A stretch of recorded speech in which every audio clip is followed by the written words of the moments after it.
He might not have any money. That's what I thought. But I can't just turn him away now. I'll feed him and send him on his way. With that in mind, I stood beside the old man. The old man closed the menu and hesitantly pulled a plastic bag from his pocket.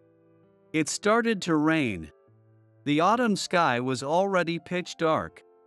Another day was coming to an end. My cafe opens at 8 a.m. for breakfast, and I close it at 7 p.m. when the office workers head home. I'm Jason, 45 years old. I run a cafe called Pegasus, which has been in my family since my grandfather's time. I live with my wife, Sarah, who is 4 years younger, and our two kids, Sam, who's 10, and Holly, who just started school this year. This cafe, which my grandfather opened, was established 70 years ago in a corner of downtown Tokyo, the same year my now-deceased father was born. My dad was born in the year of the horse, and that's how the cafe got its name. When my grandfather opened the shop, it was bustling with people enjoying Western food and parfaits. By the time my dad took over, it was seen as a bit old-fashioned, but it became a favorite spot for the regulars. Recently, with the rise of a retro show era boom, we've been getting more young customers, and it's been pretty interesting to see. Old or new, there are always people who appreciate what we offer, and that's how we stay in business. Thanks to my grandfather establishing the shop early, I don't have to pay any rent. The whole building is an inheritance from my parents. Even though it's downtown, I wouldn't be able to run such a relaxed business if I had to pay rent in the heart of the city. Still, even though my father rebuilt it, the 4-story building doesn't have an elevator. The first floor is the cafe and a tenant space. The second floor used to be a rental office, but it's now used for storage. My mother lives on the 3rd floor, and my family lives on the 4th. Not having rent or mortgage to worry about is great, but thinking about the future, I'd like to rebuild it with an elevator. Whether my son takes over the cafe is up to him, but I'd like to make it new while I'm still running it. Back in my grandfather and father's time, the cafe stayed open late into the night. I also used to stay open until 10 p.m., but now with so many restaurants around, there's less need for it. Since we're in an office district, most of our customers come in during the day on weekdays. That's why I focus on breakfast and lunch from Monday to Friday, and we also offer takeout. With the kids still young, if I work late, I barely get to see them. When my youngest was born 3 years ago, I started taking weekends off. The key is how much I can earn during the weekdays. Today is Friday. Tomorrow the kids are off from school, so they can relax a bit. That's why I make dinner for them at the cafe every Friday night. It's a kids' meal, which they love. After dropping them off at school in the morning, Sarah helps me out in the cafe, so she gets a little break too.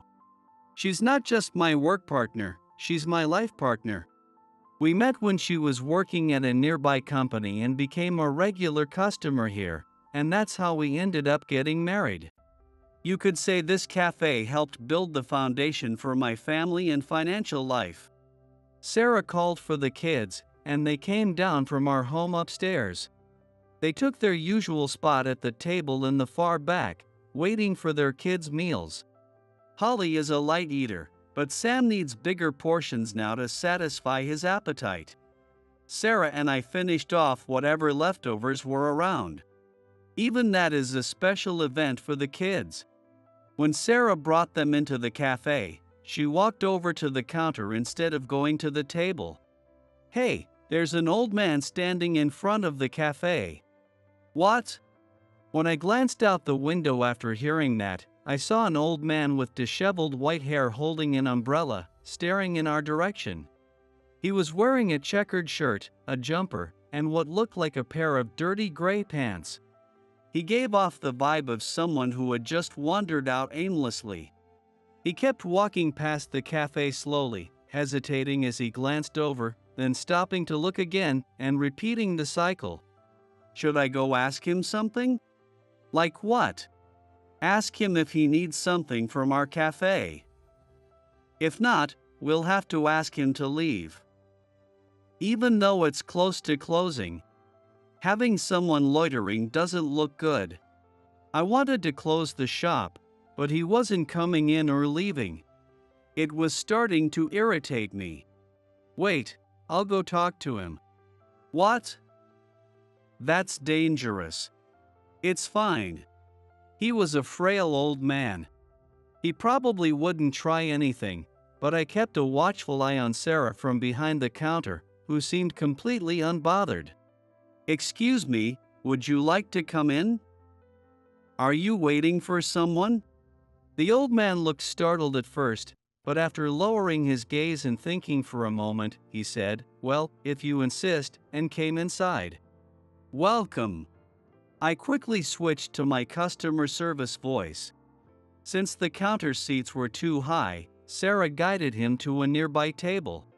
Dad, where's our dinner? I heard the kids calling from the back. Jason, can you get the kids' meals ready? I'll take the order.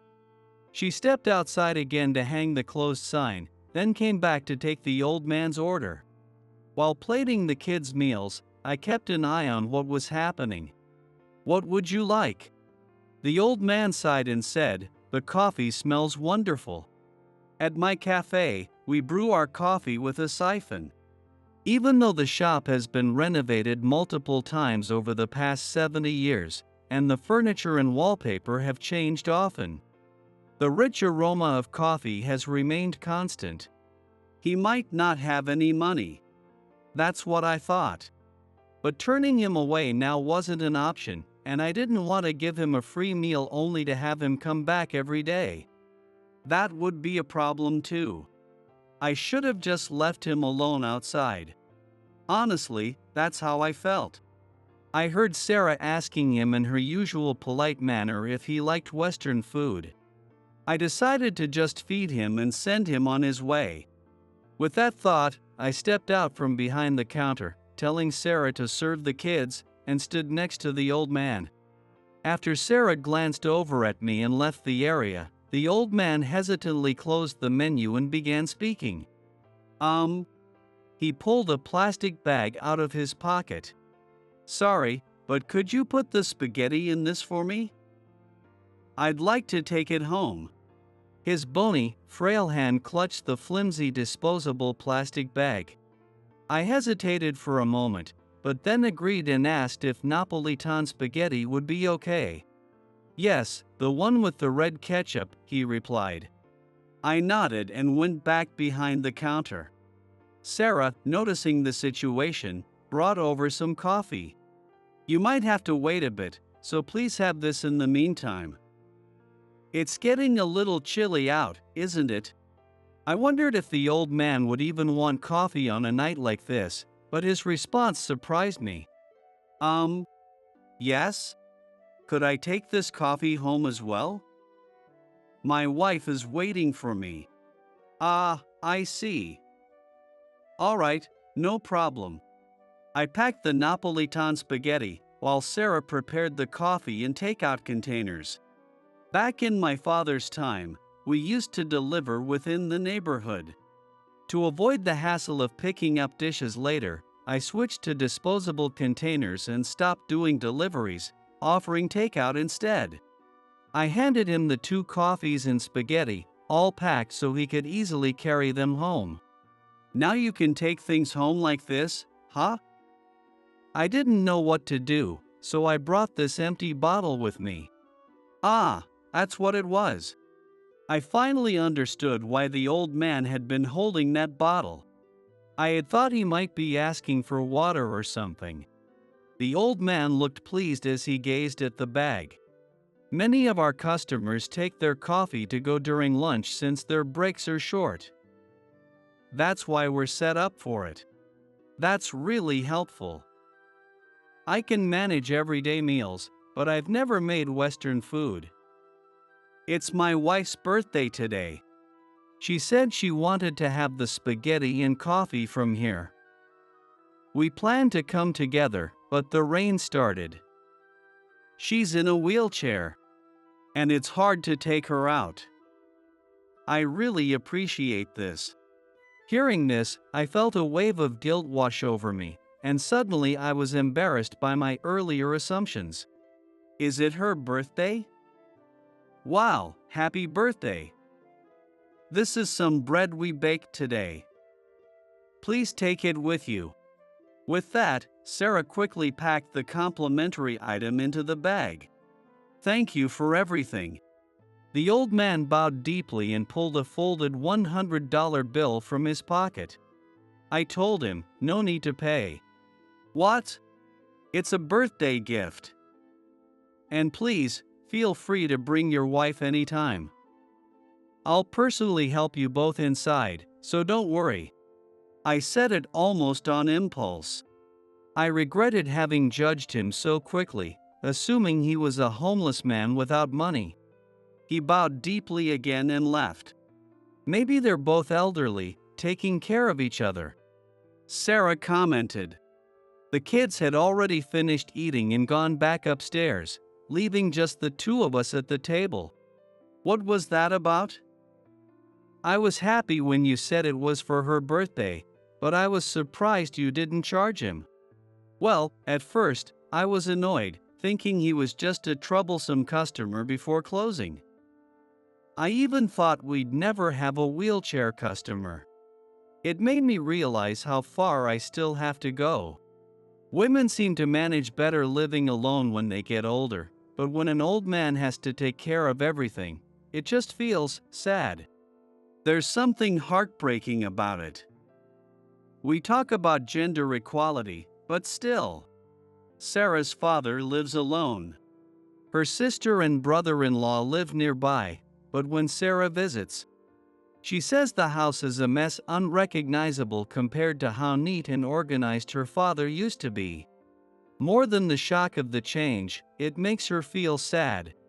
Well, at least you can cook and clean, so we don't have to worry about that. Are we already talking about old age? Well, I am younger than you, and women live longer, so I guess I'm safe. We laughed together, but that old man probably never imagined he'd end up caring for his wife when he was younger. Just like us now, he likely never thought about growing old or losing his health. I should have removed that step in front of the cafe. As I washed the dishes, I looked out toward the front of the shop and thought about it again. When I had inherited and renovated the cafe from my father, I considered getting rid of the step at the entrance.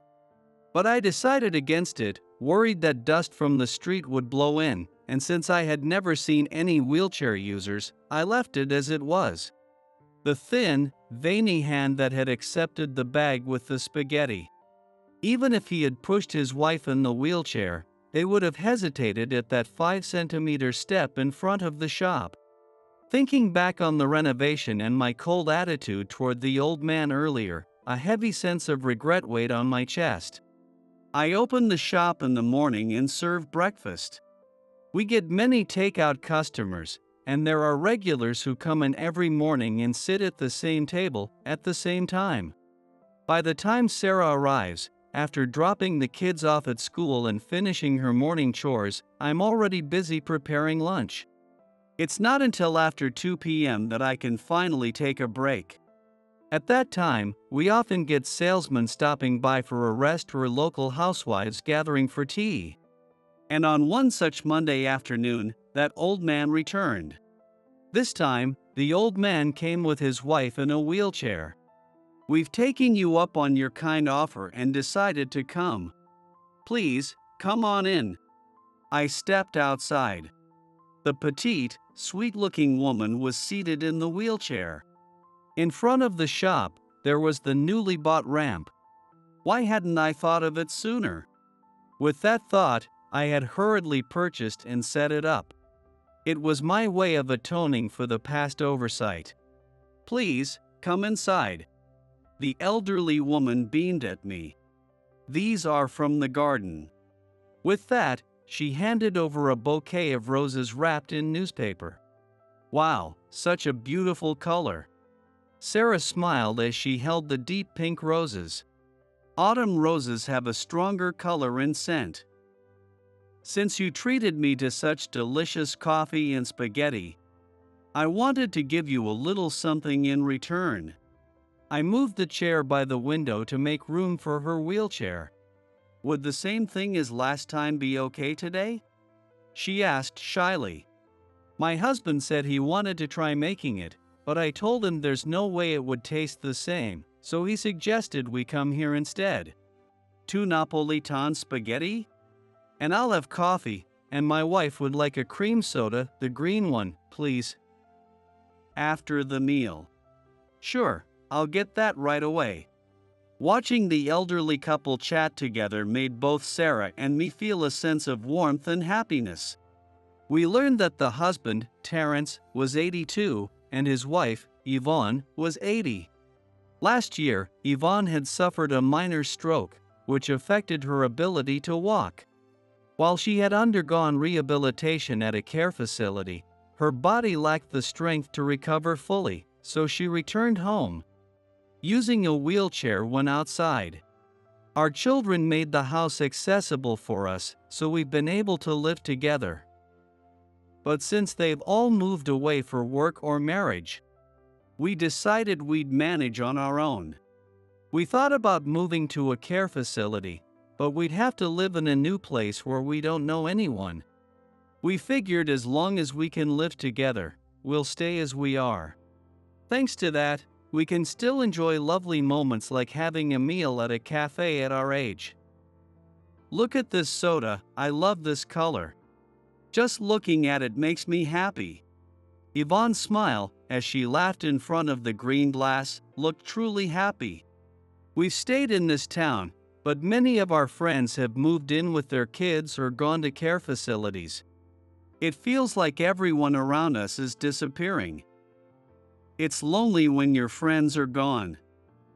We worked hard, earned money, bought a house. But now our children don't need it. They've bought their own places. At this point, as long as they're healthy, that's all that matters. Yes, all we can do now is make sure we're not a burden on them. We're not going to be of much use to anyone anymore. So we just try to stay out of the way. Sarah and I watched the close-knit elderly couple. It felt as if we were being shown an example by these life veterans. At the same time, hearing them speak as though they felt out of place, despite being the generation that built the foundation for our lives, was painful. Would we feel the same way when we grow old, wondering if our children will think the same of us? Oh, Terence and Yvonne. I know them. My mother said after hearing our conversation. I used to take paper cutting classes with Yvonne. She's such a small, lovely woman. They mentioned not wanting to be a burden on their children. Well, of course. I feel the same way. If I ever become unable to take care of myself, just imagine how much more work that would mean for Sarah. I'd have to go to a care facility. Getting old seems so sad. It is, but that's life. In the past, it was common for children to stay near their parents and take care of them, but now people have more freedom. We have care facilities and more support than we used to. The most important thing is health.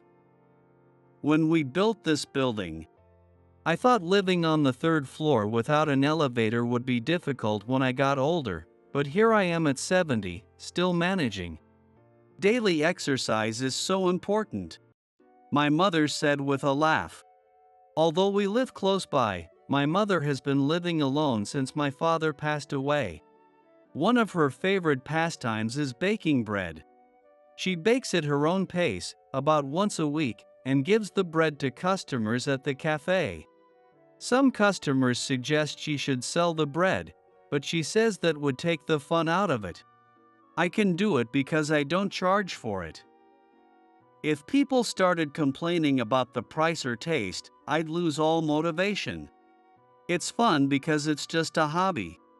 In line with my mother's wishes, we offer her baked goods under the name Grandma's Lucky Service at Pegasus.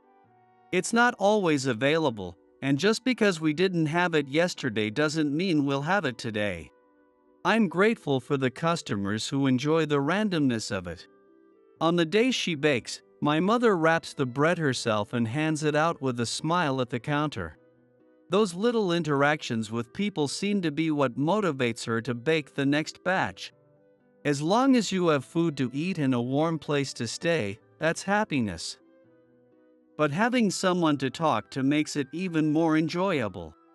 People can live alone, but the joy you create yourself is different from the joy someone else gives you. And if that joy can be shared with someone else, even something as small as a loaf of bread, it becomes a purpose. These days, young people can see each other's faces on their phones or have meetings without even going to the office, right? That's wonderful. But the joy of connecting face to face is something else. Maybe I feel this way because I've lived through a time without phones or computers. I think I understand what my mother is saying. Selling takeout coffee is good for business, but there's a special joy in watching customers savor the taste and aroma at the counter. When you focus on sales and efficient business, you lose sight of that. That's one of my bad habits. I forget that making customers happy is the purpose of this cafe, and I end up prioritizing my own profits. That attitude shows in how I treat customers. I need to remember that my own joy comes from having customers in the first place. Meeting Terrence and Yvonne reminded me of that. Hey, do you know how to play Go?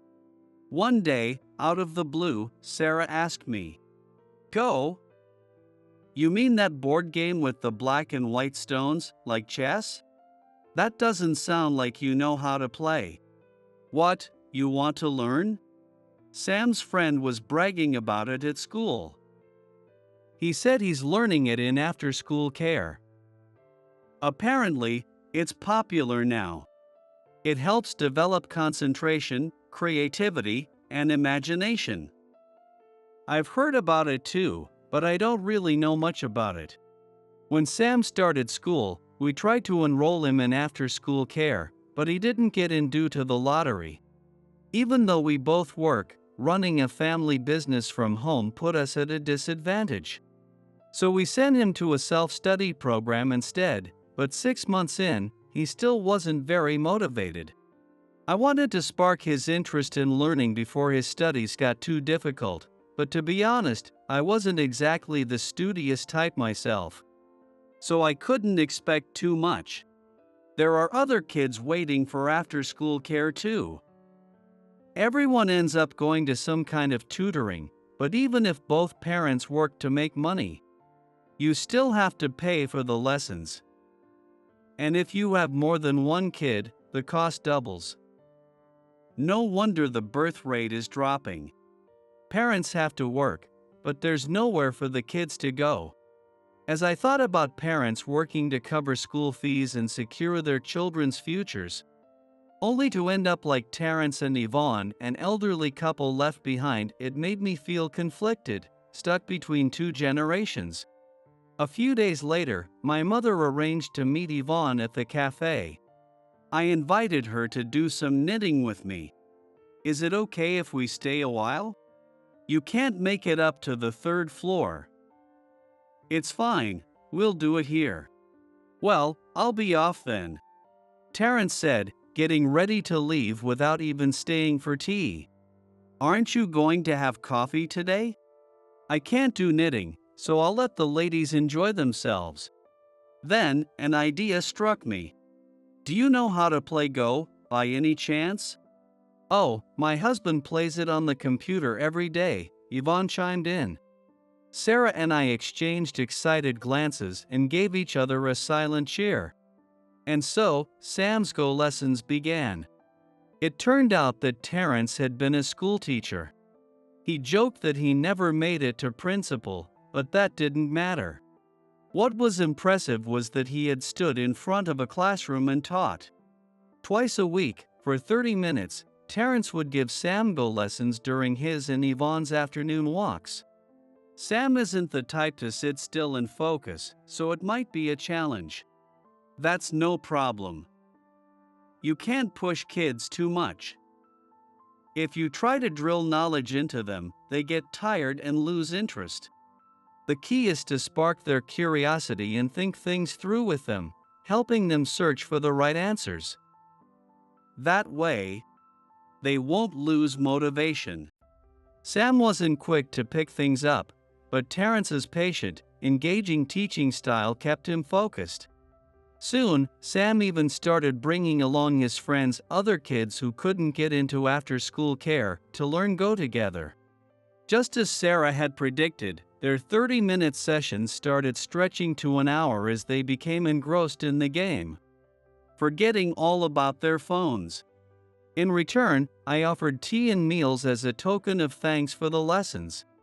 At first, Terrence refused, saying he wasn't doing it for the money, but that made it even harder to offer cash in exchange. I often gave Terrence and Yvonne some of my mother's bread to take home as a small gift, especially since all I served was Western-style food. Jason, the tenant space next door is vacant, right? Do you think I could use a bit of that space? My mother made this request as autumn deepened. Our cafe used to be larger, but my father downsized it, converting half of it into a rental space. It had been a flower shop, then a diner, and now it sat empty, neglected in this stagnant economy. In this sluggish economy, it's rare for anyone to start a new business in the city center. I had even given up on looking for a tenant. What do you want to do with it?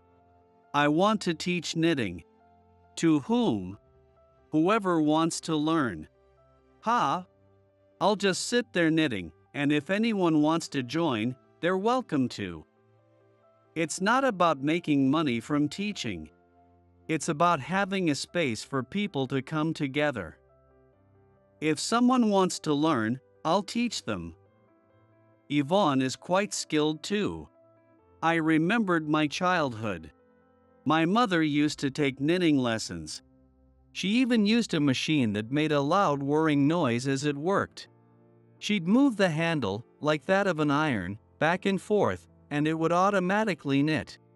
The sweaters she made were worn by me, my brother, and my late father, and when they became too small, she'd unravel them to make blankets or shawls, whatever was needed.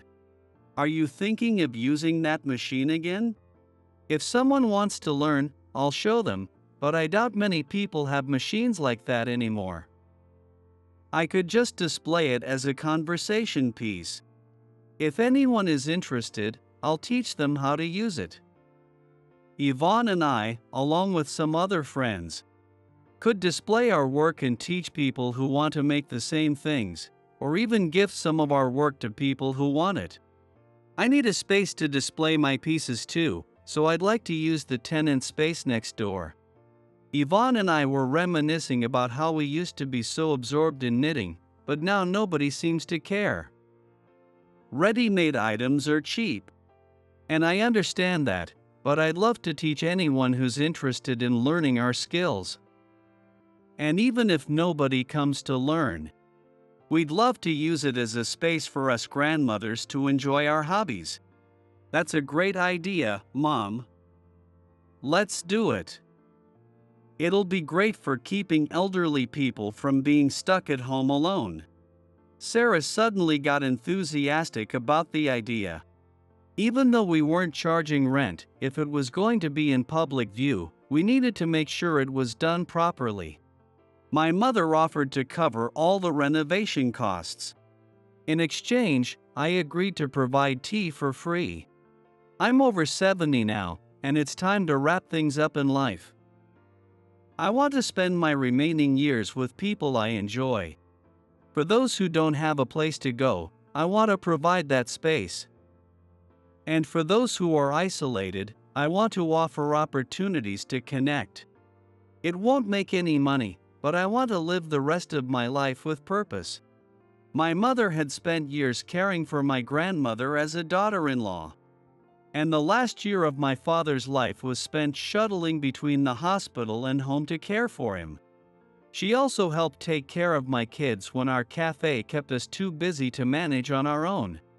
After dedicating her life to the family, she now wanted to pursue something for herself. I wanted to support her as much as I could. She designed the space with a European-style interior, like something out of a romantic manga. She said it was inspired by and of Green Gables.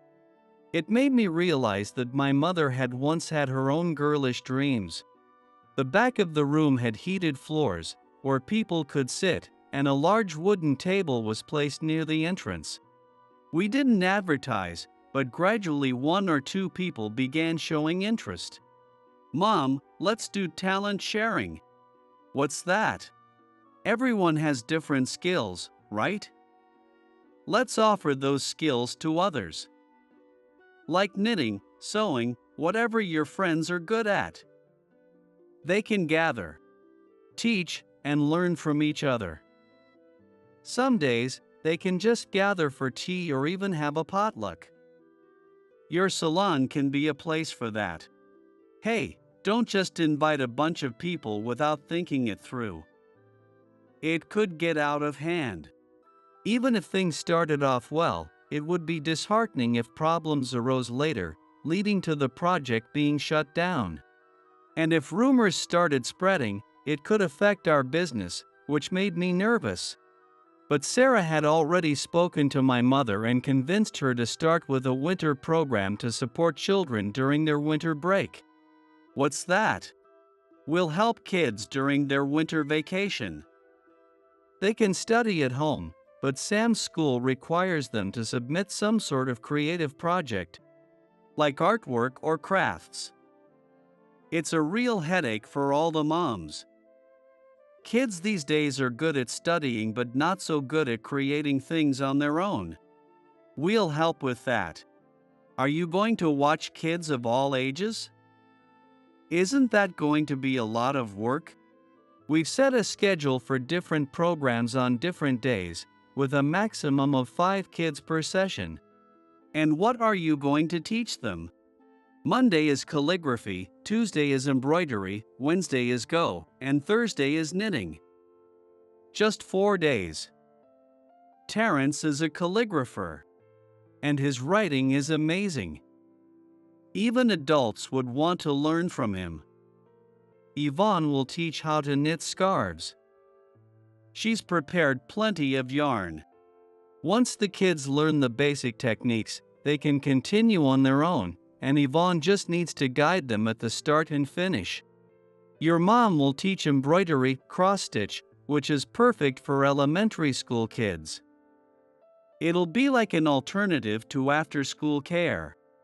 And it'll be helpful for both the kids and parents, while also giving the grandmothers something fun to do. And you'll handle the meals. You'll be serving lunch. A lunch plate for $5. Don't worry, I'll find sponsors to cover the costs of drinks and snacks, so it'll be fine. I didn't quite understand what Sarah meant.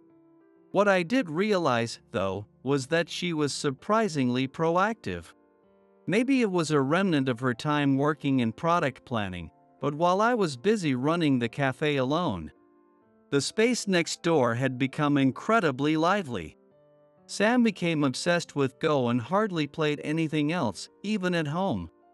The girls in his class mastered the basics of crochet, creating long chains of yarn and sticking them to construction paper to make various designs.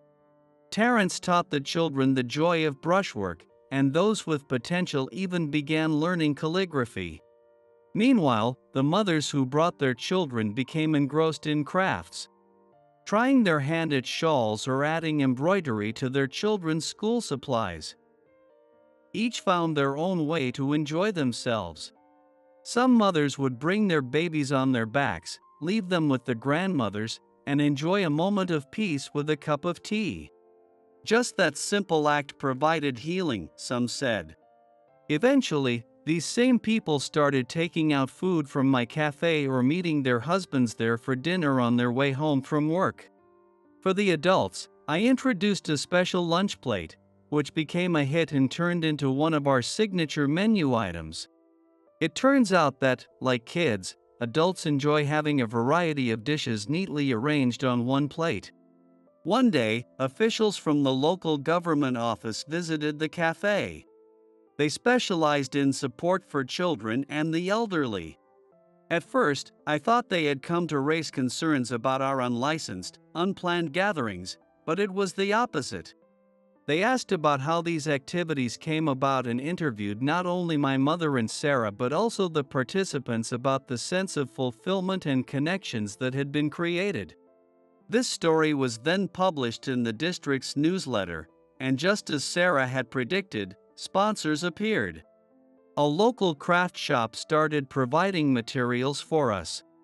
Their reasoning was that if people developed an interest in embroidery and knitting at the grandma's salon, it would help them expand their customer base. Parents were grateful that their children could complete their winter break projects while they worked. And Go tournaments were even organized with the kids from the after-school program. The salon also began receiving grants, which helped cover food costs, and I was compensated for providing meals. As time passed and more people got involved, district support increased, and the program expanded into a multi-generational classroom aimed at fostering interactions between the town's elderly and children. I thought I'd never be able to freely meet friends again once I started using a wheelchair, but instead, I'd met so many new people and found joy in knitting again. That birthday really changed my life. Every time flowers bloomed in her garden, she'd bring them to the cafe, but today was the last time. Take care. Terrence waved from the car window. His hand, still thin and veined, hadn't changed since those early days. Please, take care of your health. From now on, I can leave everything to others. It's quite freeing. 5 years had passed since that birthday. Terrence and Yvonne were moving into a retirement home with nursing care and were leaving the neighborhood. It had become harder for Terrence to care for Yvonne, so their children had found a facility for them. We thought it'd be best to move in while we're both still healthy. It would be much harder if one of us had to go alone, Terrence said with a smile, though many people were saddened by their departure. My son Sam, who's entering high school next year, had been trained in Go by Terrence and was now skilled enough to reach the first Dan level. Since learning Go, Sam had become more disciplined with his time and more focused on his studies. Before they left, Holly knitted a blanket and gave it to Yvonne as a farewell gift. "You're so skilled, I'm sure you could make something even better than what I've made. It's the fact that someone made it just for me that makes me happy. I knit myself, so I know how much time and effort went into this. And you even chose my favorite green, thank you so much." My mother and Sarah were both in tears. It seems that the older you get, the more painful it becomes to say goodbye to people you've spent so many years with. Don't cry. Come visit us. There's a tea salon at the home too, so everyone can come and see us, Yvonne said with a smile, and we all nodded. The Grandma's Salon, which had started from a simple idea and donated talents, had grown into a major project with district support. Now it was hosted at a community center where elderly people gathered to enjoy their hobbies together. The former salon next to our cafe had been turned into a shop selling their handmade products, and district staff came by daily to run it. In spring and autumn, regular exhibitions and bazaars were held, with proceeds going to the after-school programs. The number of after-school facilities had also increased, and the elderly volunteers who taught the children were enjoying their busy and fulfilling lives. Thank you so much. I had such a wonderful time every day, and I've enjoyed so many delicious meals, Yvonne said, squeezing my hand. But really, I was the one who should have been thanking them. Their presence had kept me from getting lost in a profit-driven mindset and reminded me of the joy of making customers happy. Thanks to the grandma's salon, family conversations had increased, we'd made more connections with the local community. And our sales had grown as a result. Thank you both for everything. Terrence and Yvonne left the town, driven away in their daughter and son-in-law's car. As I watched them go, I found myself wondering how many goodbyes my father and grandfather must have experienced while running this cafe for so many years. Yet by staying here, they were also able to enjoy nostalgic reunions and make new connections. Today, I opened the shop once again. The familiar aroma of coffee filled the air. What is this supposed to mean? I was at a loss for words as I stared at the nameplate. Today was my precious sister's wedding day. The nameplate placed in front of me had the unbelievable words "Middle School Graduate Dummy" engraved on it. We're simply giving an honest evaluation. Something inside me was about to snap. At that moment, Emily spoke softly. "Shall we crush them?" I heard her words and slowly nodded. "Yeah. My name is John Smith. I turned 35 this year. Sometimes I'm surprised when I think about my age. Has it really been that long? Looking back over my 35 years, there's been a lot that's happened. There were good times, of course, but also bad ones. But what I remember most vividly is when I was 16. I still clearly recall that day when our world changed in an instant. I was studying with some friends at the local library. When I got home a little after 4 p.m., the house was eerily quiet. The moment I opened the front door, the usual warmth was gone, and the house was shrouded in silence and darkness. I expected my parents to greet me with their usual hi, but that day was different. As the unease grew, I realized there were no calls from Dad either. Normally, if something were wrong, he'd call immediately. But this time, nothing.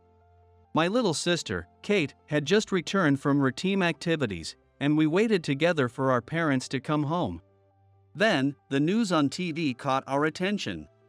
The screen showed footage from an accident site, and the camera zoomed in on the scene. That day, our parents had been involved in a collision with a large truck on the highway. At the hospital, I was met with the painful sight of my injured parents. They were hospitalized and fought hard, continuing their treatment. However, their lives didn't last much longer. Even as I faced the reality of their absence, I still couldn't grasp it. The overwhelming feeling of disbelief was all I could focus on. Afterward, the truck driver, who miraculously survived, continued to deny his fault. We barely received any compensation and were forced into a life of hardship. In that moment, my world changed completely. With my family gone, there was only one thing left for me to protect. It was my sister, Kate. Kate was 6 years younger than me. She had just started 4th grade. After our parents passed away, I suddenly found myself supporting the household and doing all the chores. I was still a 16-year-old kid myself, but I knew I couldn't be a kid anymore. I felt crushed under the weight of responsibility, knowing I had to ensure Kate didn't live a life of hardship.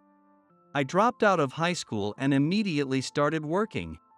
There was no money for school, and above all, I had to support my sister, so I had no choice but to work. I started working at a mid-sized electronics company called Martin Electronics. Martin Electronics was a local company that specialized in design and manufacturing. The work was tough, but I had no choice, so I had to keep us going.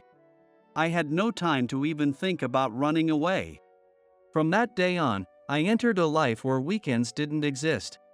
Even so, deep inside, I couldn't help but wonder, why am I the one who has to do all this?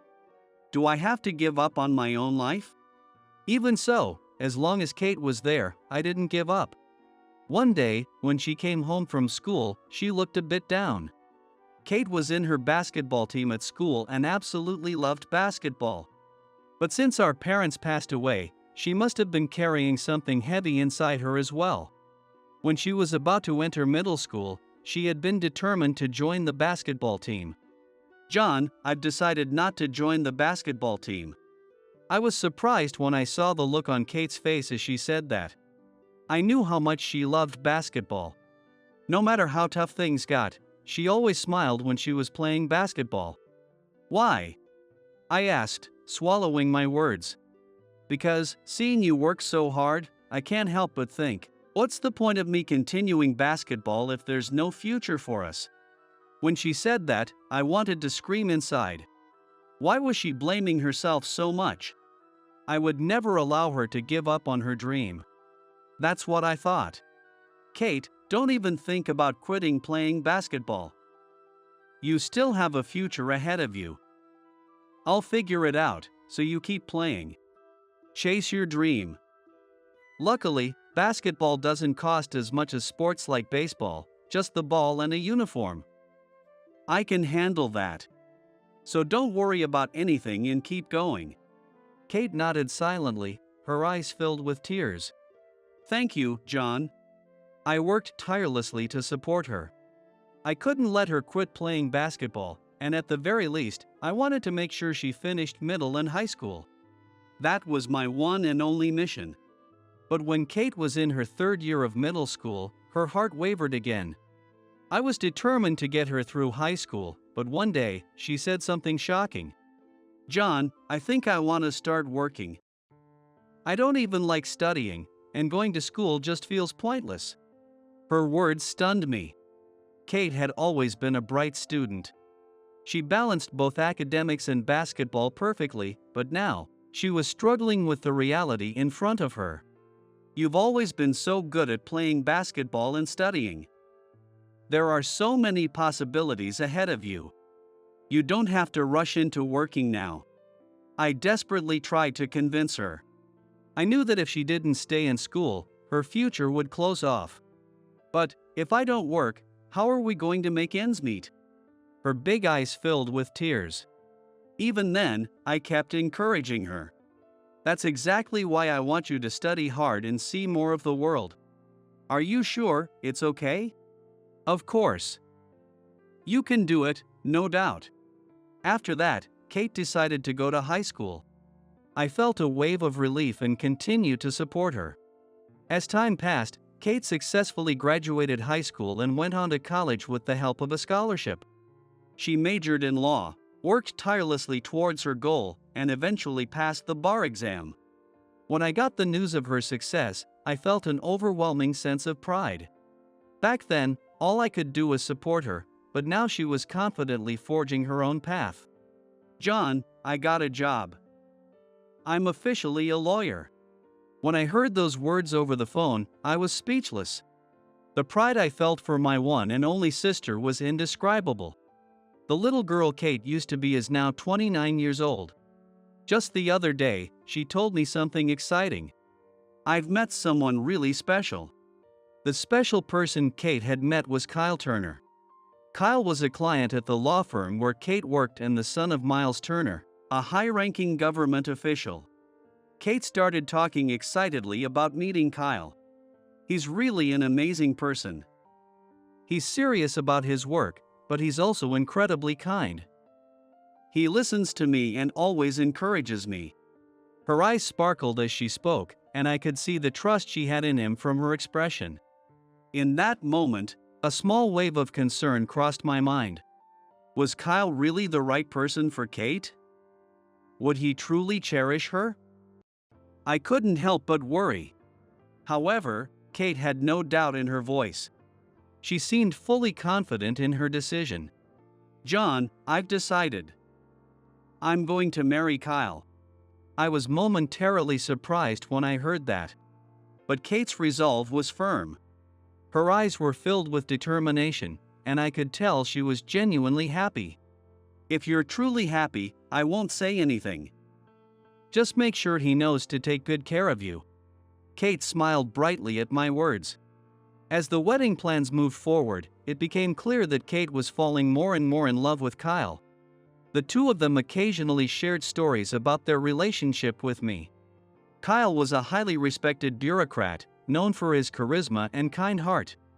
And he often spoke about wanting to contribute to society together with Kate. Still, deep down, I often wondered how our parents would have reacted if they were still alive. If it weren't for that accident, maybe they'd be here to share in this happiness. The thought of that tightened my chest. About 6 months before the wedding, I was supposed to meet Kyle's parents for the first time as Kate's family member. Kate and Kyle were escorted by the staff for a meeting at the wedding venue. During that time, I was left to meet with his parents. In a corner of the hotel lounge, his father Miles and mother Megan were already seated. They came from a distinguished family of high-ranking officials. Feeling a bit nervous, I walked over to them. "Welcome, John." Miles greeted me calmly. However, his expression remained composed, with a sense of distance in it. He was in his early 50s, tall, and had a handsome, distinguished appearance. Dressed in a crisp and elegant suit, he exuded an air of refinement. Seated next to him was Megan. Though past her 50s, she still carried a graceful, sophisticated presence.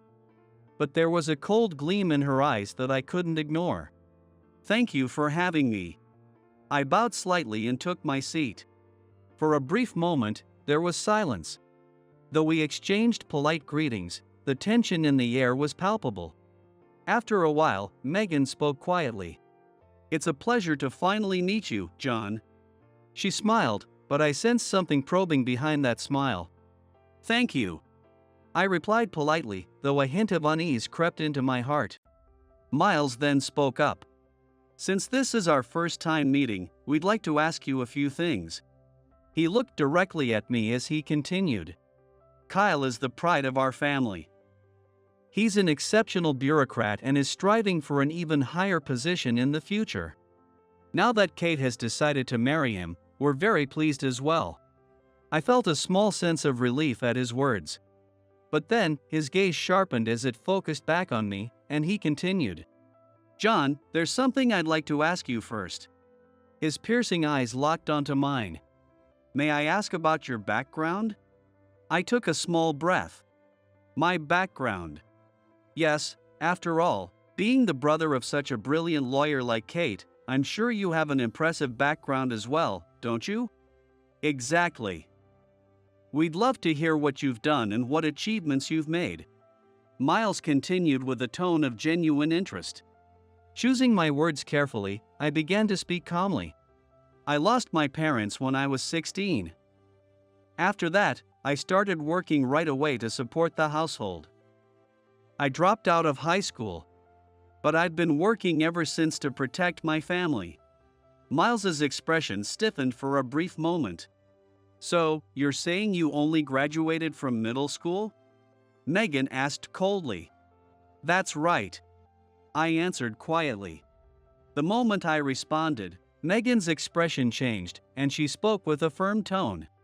"A middle school graduate." Her voice dripped with disdain.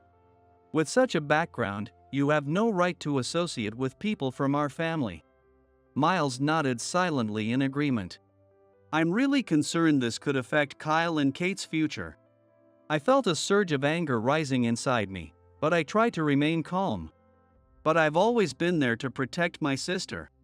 "Are you sure you don't mean Kate has protected you?" "What?" Megan sneered as she spoke. "Protect her? You? A middle school graduate?"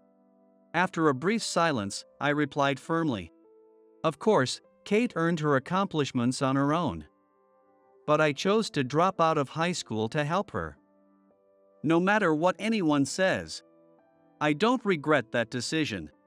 Megan couldn't hide her irritation at my response.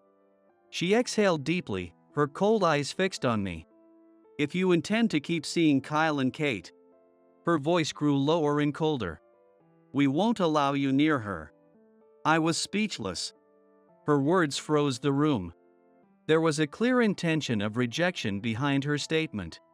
I felt my anger boiling inside but maintained my composure as I answered. "That won't be possible. Kate is my family. Ever since our parents died, we've supported each other to get through life. So, I see no reason why I shouldn't continue to see her. Family? Is that what you're calling it? Megan sneered again. I don't care how hard you've worked for your sister. That doesn't mean we have to accept it. Miles spoke up as well. Calm down, Megan. John, it's not that we distrust you. We just want Kate to have the right environment, suitable for someone in our family. Are you saying I'm not good enough for Kate? I raised my voice slightly, but at that moment, Miles stepped forward and spoke in a low voice. Yes. Your background is a significant problem for us. My background? I frowned. Yes. Miles replied coldly. In our family, education and social status are important. Someone who lacks those qualities cannot be part of our family. Those words tightened around my chest. The fear that had been lingering inside me for so long had now materialized and stood firmly in front of me. But even then, I had no intention of backing down. Still, I will continue seeing my sister. There's nothing wrong with remaining in her life as her only family. How many times do I have to say it? Don't ever show your face in front of us again. Megan's words were sharp and forceful. At that moment, something snapped inside me. Words were no longer enough. I realized that I could never make them understand why I had been protecting Kate all these years. Miles, who had remained silent, finally spoke. If you insist on continuing to see Kyle and Kate, we'll ask Kate to pursue legal action. You do understand that we have the power to make that happen, don't you? Oomph. There's no way a middle school graduate could understand that. Both Miles and Megan looked at me with cold, disdainful eyes. But my resolve was stronger than their contempt. No matter what obstacles were in my way, I had a past where I had protected Kate and lived with her through everything. Miles spoke again. Prepare yourself to cut all ties with our family. His icy words weighed heavily on me. I will never stop seeing my sister. I said it with determination. There was a moment of silence. I tried to break the uncomfortable tension by speaking, but no words came out. I knew that no matter what I said, I couldn't change their minds. Just then, Kate and Kyle returned from their meeting. Kate, looking a bit tired, smiled softly at me. But the moment she saw my face, her smile faded, and she looked at me with concern. John, are you okay? I nodded slightly and said to Kate, I'm fine. Don't worry. Kate and Kyle sat beside me and exchanged small talk with his parents, but the atmosphere remained tense. Megan continued to ignore me throughout, and Miles barely spoke a word to me. Our first meeting had ended in complete discord. From that day forward, I had a sense that my relationship with Kyle's parents would only become more strained. However, I wouldn't change my stance. I was determined to protect my bond with Kate and face any challenge to ensure her happiness. 6 months passed, and my relationship with the Turner family had almost completely broken down. Neither I nor Kyle's parents had made any contact since that day. I kept in touch with Kate occasionally, talking about the wedding preparations. But I avoided asking too much to keep her out of the conflict with her in-laws. During this time, I told my wife, Emily, about everything that had happened. Emily, for years younger than me, was strong-willed and outspoken. She didn't hide her anger when it came to the insults from Kyle's parents. I can't believe they said that, just to protect their own status. I'll make sure they get what's coming to them someday. Emily would say things like that, but I tried my best to keep things from escalating. The last thing I wanted was for any problems to arise at Kate's big day, her wedding. Finally, the wedding day arrived. The ceremony was held at a luxurious hotel, with hundreds of guests attending. I went to the venue with Emily, and we waited in the dressing room until the ceremony began. Today is your sister's special day, so you're going to keep calm even if those two try something, right? Emily looked at me as she asked. Of course. For Kate's sake, I won't make a big deal out of anything, no matter what happens. I answered, trying to calm myself. But as we were shown to our seats in the venue, something unexpected happened. The nameplate on my seat had the unbelievable words "Middle School Graduate Dummy" engraved on it. What is this supposed to mean? I was speechless as I stared at the nameplate.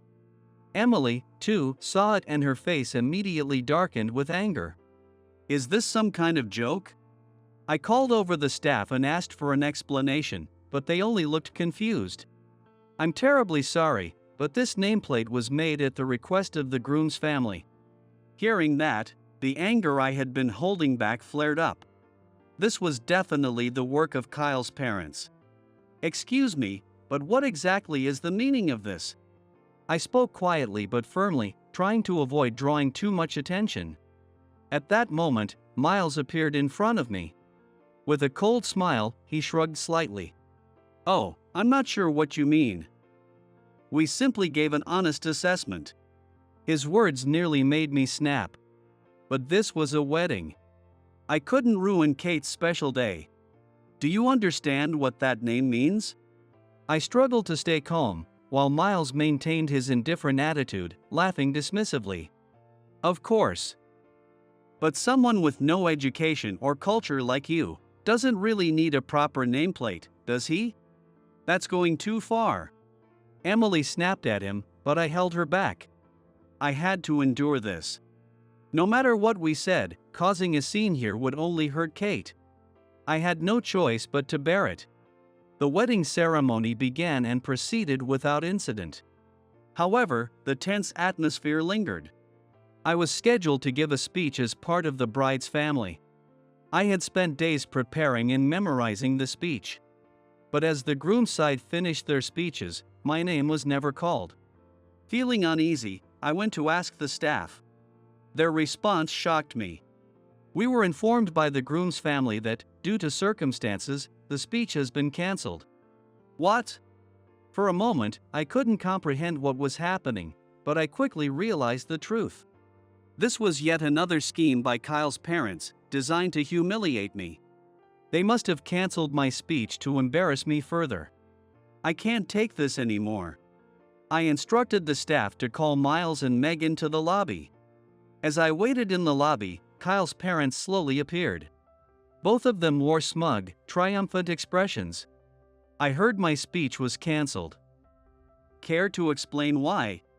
I demanded, and Megan responded with a cold smile. We can't possibly let someone like you, a middle school graduate, give a speech in front of everyone.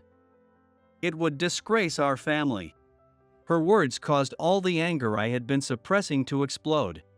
All the insults, the dismissiveness, and the harassment during the wedding, it was too much. There was no reason left to hold back. Just then, Emily appeared behind me and gently tapped my arm. John, what are we going to do? Emily asked calmly, though the anger in her eyes was unmistakable. I took a deep breath and looked straight at Kyle's parents. You clearly have no idea what I've accomplished, I said firmly. Miles snorted in disdain. And what's that supposed to mean?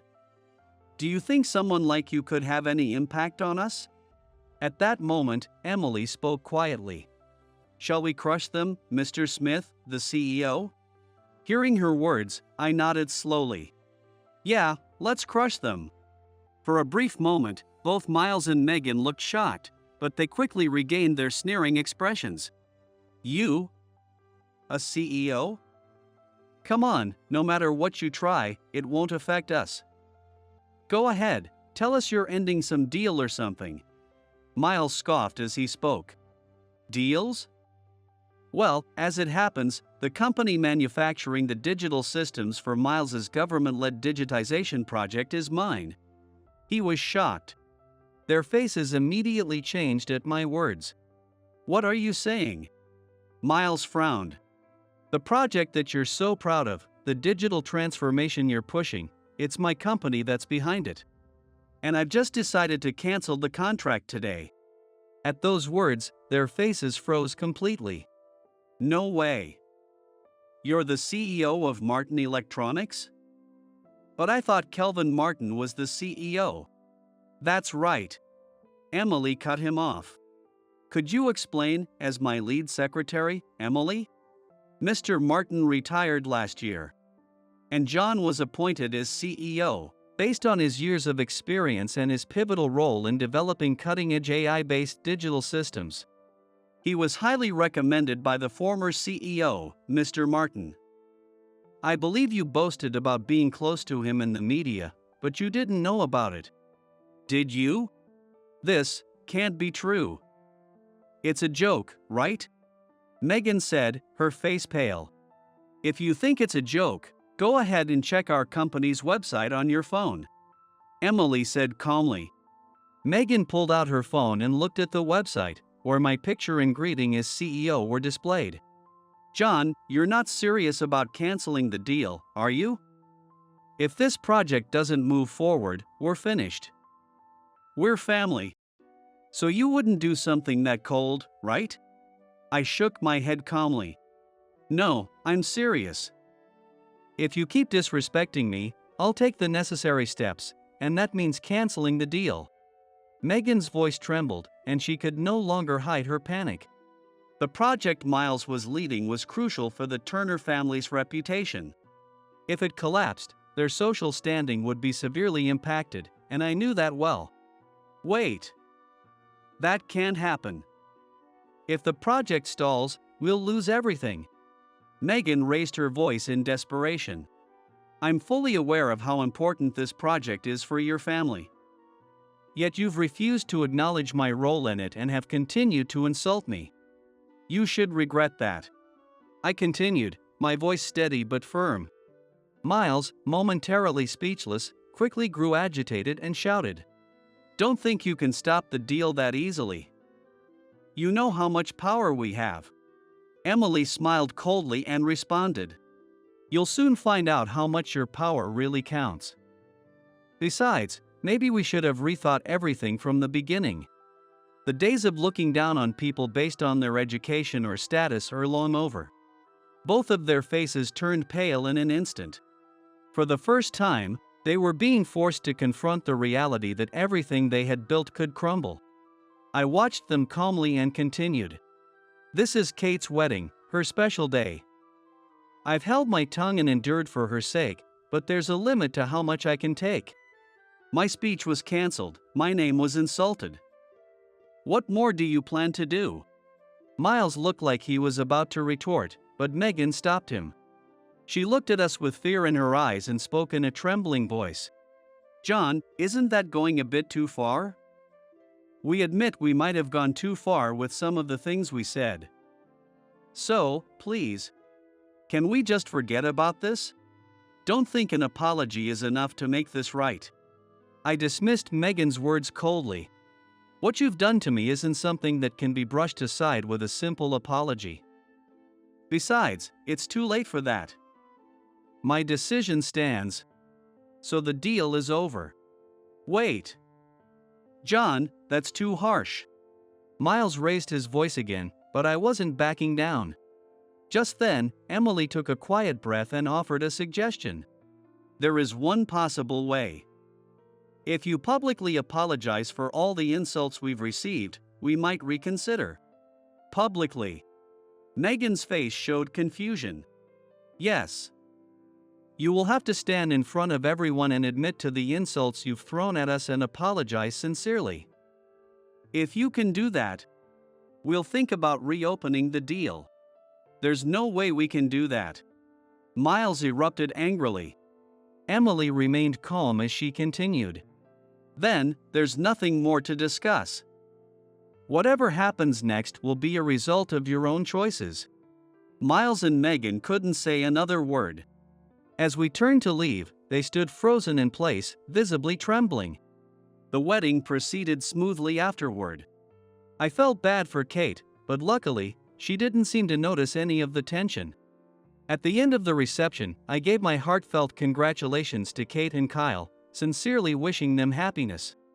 I wanted to believe that my actions, putting Kate's happiness first, had been the right choice. After the wedding, Miles and Megan reached out multiple times to apologize, but we ignored every attempt. We had no intention of reopening negotiations until they genuinely reflected on their behavior and apologized without burdening Kate. Weeks passed, and within us was a quiet determination. Then, a few weeks later, Miles and Megan publicly apologized for the insults they had hurled at us. They held a press conference, admitting their wrongdoing, including the events at the wedding.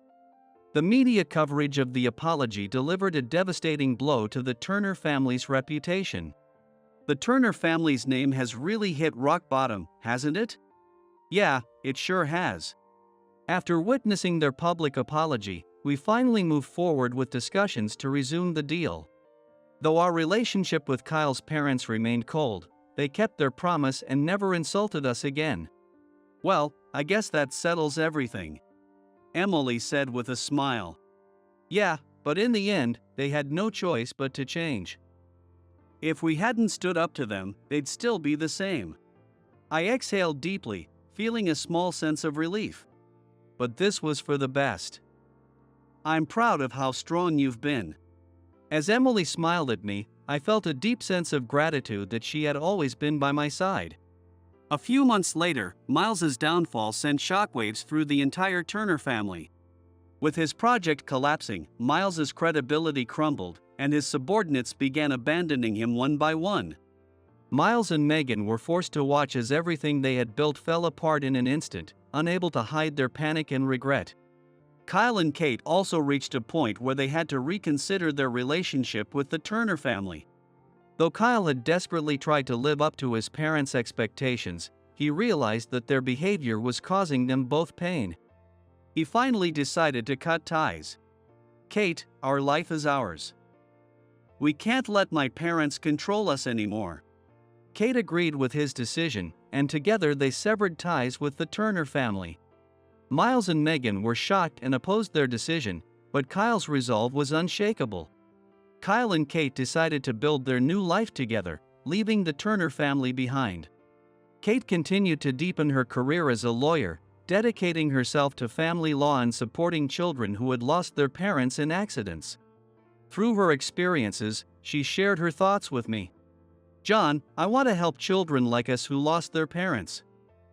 I want to create an organization that can provide them with a safe place to live. Her words moved me deeply, and I immediately offered my full support. That's a great idea. I'll help out too. Thank you. Kyle said he'd help as well. Can I count on you if we need any advice? Of course. Whether it's funding or anything else, I'll support you however I can. Martin Electronics had experienced significant growth in recent years, thanks to its AI-driven digitalization efforts. It was no longer a small local business but a renowned major company. With my company providing financial support, Kate's organization was sure to get off the ground quickly. Together, Kate and Kyle began working toward establishing the support organization. The organization focused on helping children who had lost their parents due to accidents or family issues, and its efforts gradually expanded. My company became one of its sponsors, and soon, the organization achieved great success. One day, Kate excitedly shared some good news with a smile. John, one of the kids we've been supporting, was successfully adopted by a new family. I was genuinely happy to hear that and felt proud of her growth. You're really amazing. Let's keep working together and keep this going. Through this, Kate and I strengthened our bond as siblings and moved forward together toward a brighter future. By severing ties with the Turner family, we were able to take a new step and build our lives on our own terms. I just noticed an important-looking document on your desk and called in a rush. You need it today, don't you? The person on the other end was Stephen, the manager who always seemed to target Emily. Yes, but we just talked about handling documents more carefully, didn't we? Well, it's probably too late now anyway. His tone sounded as if he'd waited to call until he was sure it was too late for the meeting. Though it was only his voice over the phone, I could easily imagine his smug smile. That's... Emily looked at me, hesitating with her words. What am I supposed to do now? Interpreting complex matters like this on the spot, only someone fluent in English could pull it off. Fluent in English?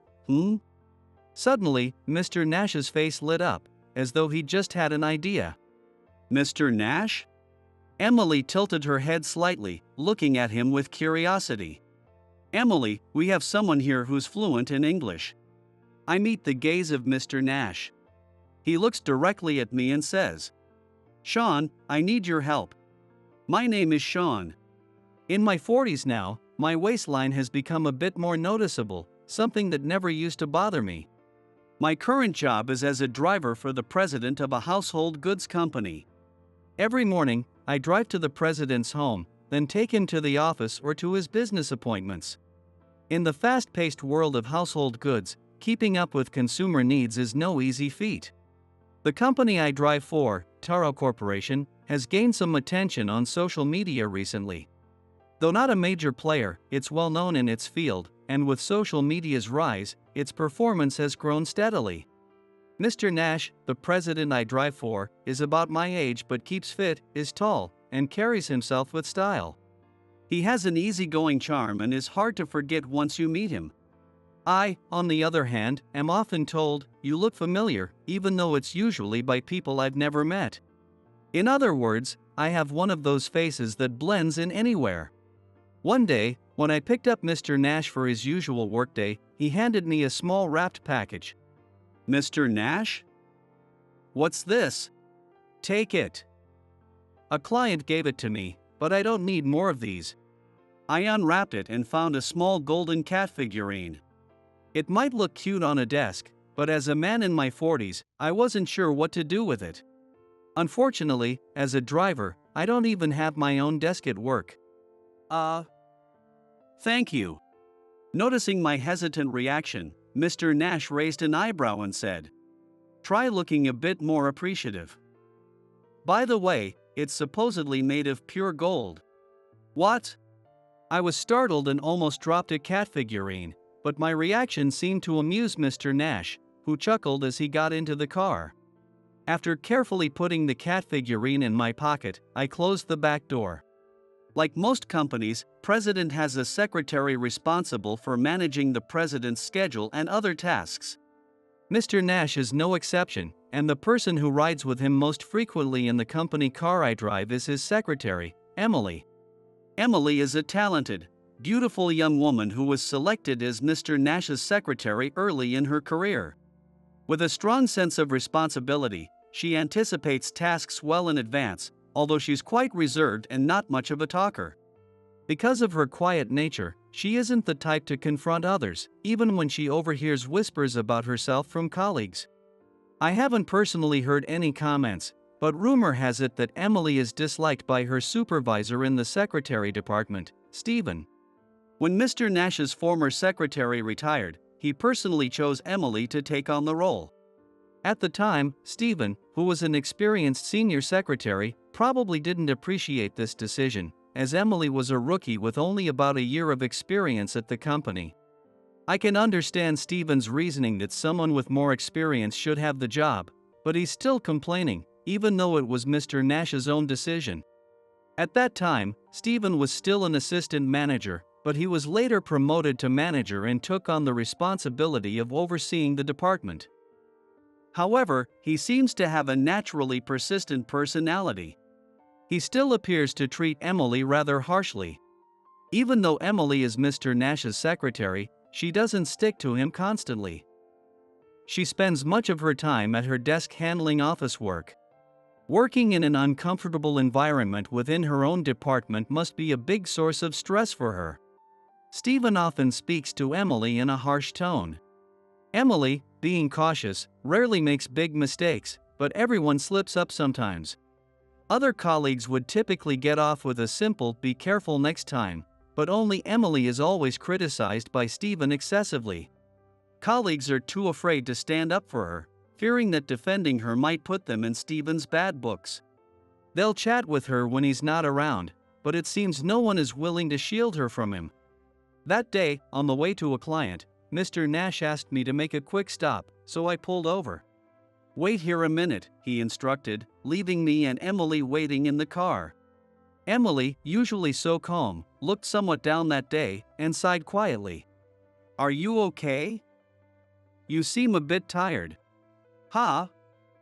Oh, is it that obvious?" When I spoke to her, Emily responded in a flustered manner.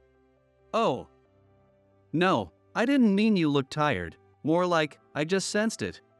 I realized too late that mentioning her appearance might be rude and tried to cover it up. Do I really look that bad? Stephen had a lot to say to me earlier. Of course, Stephen was the reason. Did he give you a hard time again? Sometimes, like today, Mr. Nash leaves Emily and me in the car while he goes off to handle his own errands. During those times, I usually chat with Emily while we wait, and naturally, the conversation often turns to matters related to the secretary department. Emily's sighs are nearly always caused by Stephen. This morning, I was looking over the minutes from our meeting when Mr. Nash called me, so I left my seat. I just put the notes in my desk drawer. Emily, the president's secretary, always prioritizes the president above all in her work. She constantly puts her own administrative tasks on hold, which I think must be a tough job. Minutes are confidential, but I plan to file them in the cabinet as soon as I got back. She explained that Mr. Nash always keeps meetings brief, so even when called, she's not gone long. But even those brief moments don't escape Stephen's notice. "When you got back, Stephen was waiting for you." Yeah, it was barely a couple of minutes, but Stephen told me it doesn't matter if it's 1 minute or 2. I shouldn't have left those confidential documents outside the cabinet. I could almost picture Stephen's smug face. It's like he's on a mission to spot even the smallest of her mistakes. But they were in your drawer, right? Leaving them out might be bad, but for a couple of minutes, and with no one around. We rarely have outside visitors to our department, but even so, it wasn't the right thing to do. I know it was my fault, but when he keeps pushing, it really makes me down. It seems Stephen has made it his mission to never miss an opportunity to find fault with Emily. He's practically satisfied to make her feel small over the tiniest things. Maybe you should talk to Mr. Nash about it sometime? I doubt anyone in the department would dare call Stephen out on his attitude. I started to worry that if this situation continued, Emily might eventually reach her breaking point. No. I can't just bring something like this up to Mr. Nash. I just need to step up and work flawlessly so even Stephen can't find any faults. From what I could see, Emily handled her work exceptionally well, and I'd never seen Mr. Nash criticize her about anything. On the contrary, he was often quite proud when a client would compliment his assistant. Really? Well, if things do get out of hand, leaning on others could be an option. Better to avoid anything irreversible. You're right, but I'd still like to try a bit longer on my own. She gave me a smile as she said it. I wondered if I'd somehow pressured her into saying that, but honestly, all I could do at that moment was listen. Got it. Just don't overdo it, okay? Thank you. Just then, Mr. Nash returned to the car, having finished his errands. Oh, Emily, do you have today's contract with Goodness? Goodness was the industry's largest lifestyle goods manufacturer and clearly a market leader. They were about to launch a major project with Taro Corporation. Today was the day we'd head to Goodness headquarters for the contract signing. Yes, of course. I've never handled a $10 million deal before. It's definitely nerve-wracking. But as she rummaged through her bag, I saw her expression turn pale. Well, I have the English files. Emily? Excuse me. Please give me a moment. Her tense tone changed the atmosphere in the car in an instant. She frantically overturned her bag, but it seemed that what she was looking for wasn't there. No way, I was sure I'd put it in here. Staring blankly into her bag, Emily's voice sounded dazed. Apparently, the critical documents for the $10 million deal were nowhere to be found. Even Mr. Nash looked momentarily speechless in shock. But at the same time, I wondered. Would someone as meticulous as Emily really make such a mistake? I'd watched Emily and Mr. Nash head off to meetings like this several times, and nothing like this had ever happened before. Emily, being as responsible as she was, always said she'd double-check her bag to avoid any slip-ups. Yet, I reminded myself that Emily was only human, so mistakes are possible. As I thought back to our earlier conversation, Stephen's face came to mind, but even if he disliked her, could he really sabotage such a crucial company project? When's the meeting scheduled? I turned to ask, and she replied, looking paler than ever. It's at 1 p.m., but we're not going to make it back in time. The clock showed 12:30. There was no way we'd make it back to the office in time. Emily looked at Mr. Nash with tears in her eyes. Mr. Nash, I lost the critical file. Oh boy. English isn't my strong suit at all. Mr. Nash held his head in his hands as Emily lowered her gaze, still pale. I do have the Japanese documents, but they said the overseas division would be there today. Apparently, this project with Goodness was an international collaboration. Emily mentioned $10 million earlier, which would make this Taro Corporation's first international deal. Naturally, we didn't want to risk such a significant project failing. Yeah. I just don't think I can explain all this contract information fluently in English. Mr. Nash glanced at the Japanese version of the contract. Interpreting all this complex information on the spot, only someone fluent in English could pull it off. Fluent in English? Wait, hold on. Suddenly, Mr. Nash looked as if he had an idea and lifted his head. Mr. Nash? Emily glanced at him, tilting her head in confusion. Emily. We have someone fluent in English right here. I meet Mr. Nash's gaze. He looks directly at me and speaks. Sean, I need you to do this. What? Wait, what are you talking about? In my shock, I momentarily forgot that I was Mr. Nash driver. Come on. You can handle this, right? Mr. Nash clasped his hands in front of him, practically bowing as if asking to borrow some class notes. You can't just spring this on me. Why me, anyway? I shook my head in disbelief, but Mr. Nash leaned toward me in the driver's seat, practically pleading. This is the company's future on the line. It's a $10 million deal. His eyes were serious. But I couldn't just agree that easily. After all, I was just the driver now. Don't put a $10 million deal on the shoulders of the driver. You know I've been out of practice. Mr. Nash was right. I used to be good at English. But that was back in my student days, and I hadn't used it since starting this job. I know, but you can do it. You were part of all those debates in supervision, right? Supervision, that was ages ago. Hearing that word brought back old memories, and I felt myself starting to drift back to my college days. I couldn't fall for it, this was exactly what Mr. Nash wanted. Wait a minute, what's going on here? Emily, who had been left out of the loop, looked between us, wide-eyed. Just then, her phone rang. Oh, it's the office. Excuse me, I need to take this. While Emily took the call, Mr. Nash and I continued our whispered back and forth, me saying no way, and him pleading, please. Wait, hold on. Suddenly, Emily raised her voice, and both Mr. Nash and I turned to look at her. Noticing something unusual, Mr. Nash whispered to Emily, put it on speaker. While continuing the conversation, Emily switched the phone to speaker mode. I'm sure I put it in my bag. I even double-checked. I didn't leave it on my desk. Oh? Well, I just happened to notice some important-looking papers on your desk and thought I'd give you a call. You sure you won't be needing them today? The voice on the line was indeed Stephen's. Yes, but we just talked about handling important documents, didn't we? Although I'm sure it's all too late by now.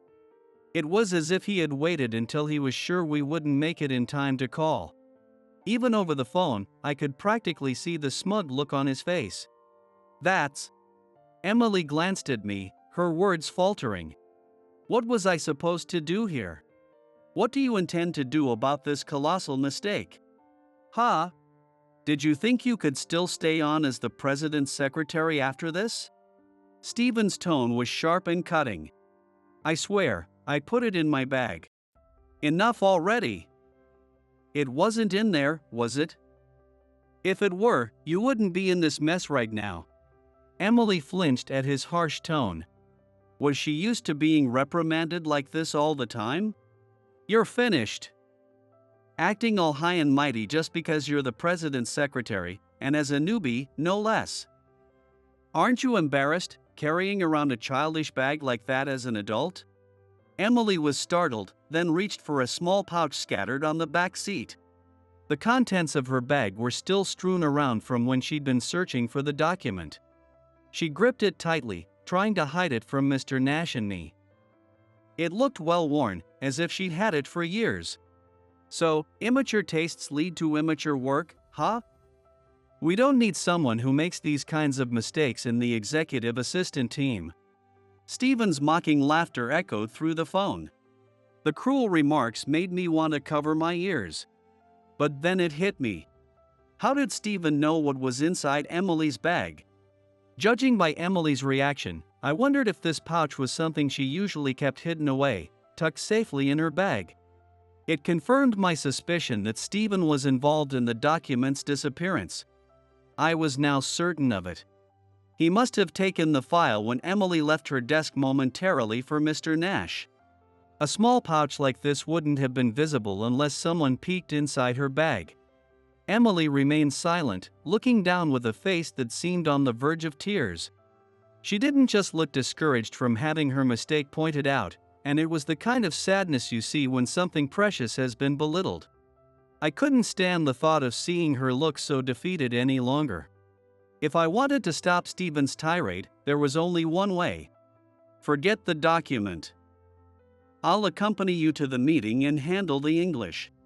Just moments before, I wouldn't have believed I'd say something like that. Emily looked up, startled, while Mr. Nash pumped his fist in a triumphant yes. Thank you, Sean. Here's the Japanese version of the document.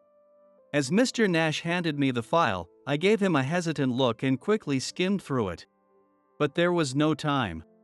With only minutes left, I'd have to translate it on the spot during the meeting.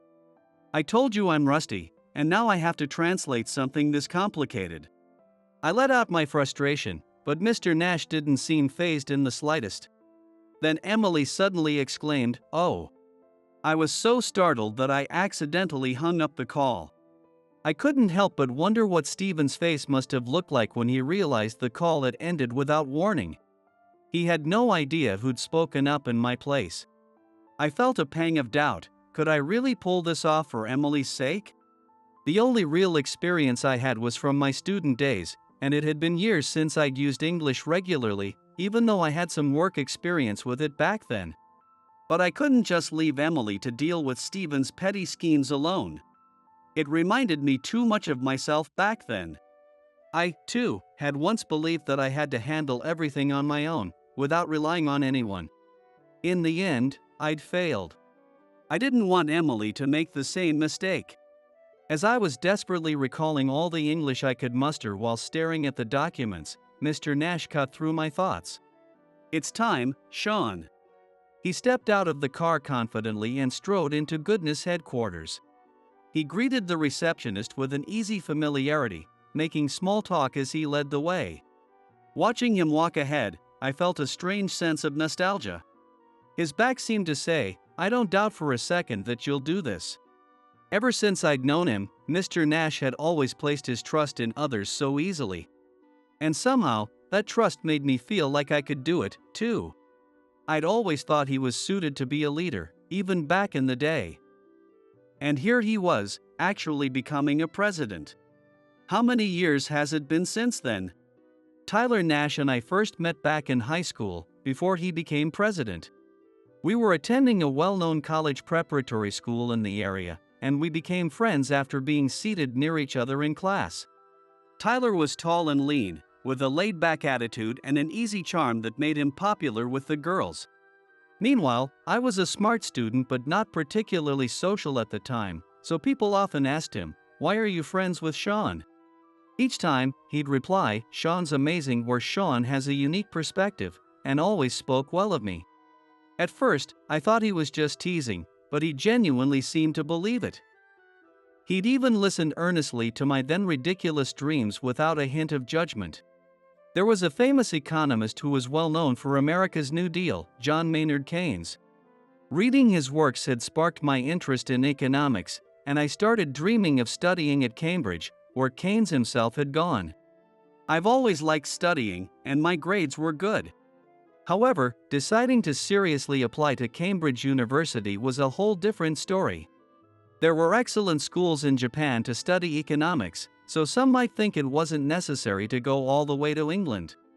And even if I made it into Cambridge after all that effort, I didn't have any clear plans for what I'd do afterward. My only motivation was wanting to study in the same environment as Keynes. I had spent a year in a British boarding school during middle school, so I had no trouble with everyday English. But competing with the world's best students? That would require real resolve. With nothing but this trendy motivation, I didn't think I'd get very far. When I told Tyler about it, though, his eyes lit up as he said, "That's awesome." Annoyed, I snapped, "Don't just say that offhand," but he repeated himself. "You should go for it. Easy for you to say. You can do it." He looked at me with an unwavering gaze. Even as the top student in my class, I knew Cambridge wasn't going to be easy. It's the kind of highly competitive university where, even if I threw everything aside to focus on studying, I'd still have a higher chance of failing. By the way, what was your ranking on the last test? I think I was about 30th from the bottom. Tyler was one of those naturally quick thinkers who could do well if he studied, but I'd never seen him put in real effort. He liked to coast along, as he put it, staying comfortably at the lower ranks. If you told me you wanted to aim for the Tokyo University because of your hero Kurt Thompson, I'd probably stop you. Who's Kurt Thompson? That's not the point. He laughed, then gave me a serious look again. I'd support you, though. His direct gaze startled me, and I found myself looking away. Are you crazy, aiming for Cambridge? Why would you go abroad? What are you trying to prove? Not only did he not mock my ambitions like that, but he even said, "I'll support you."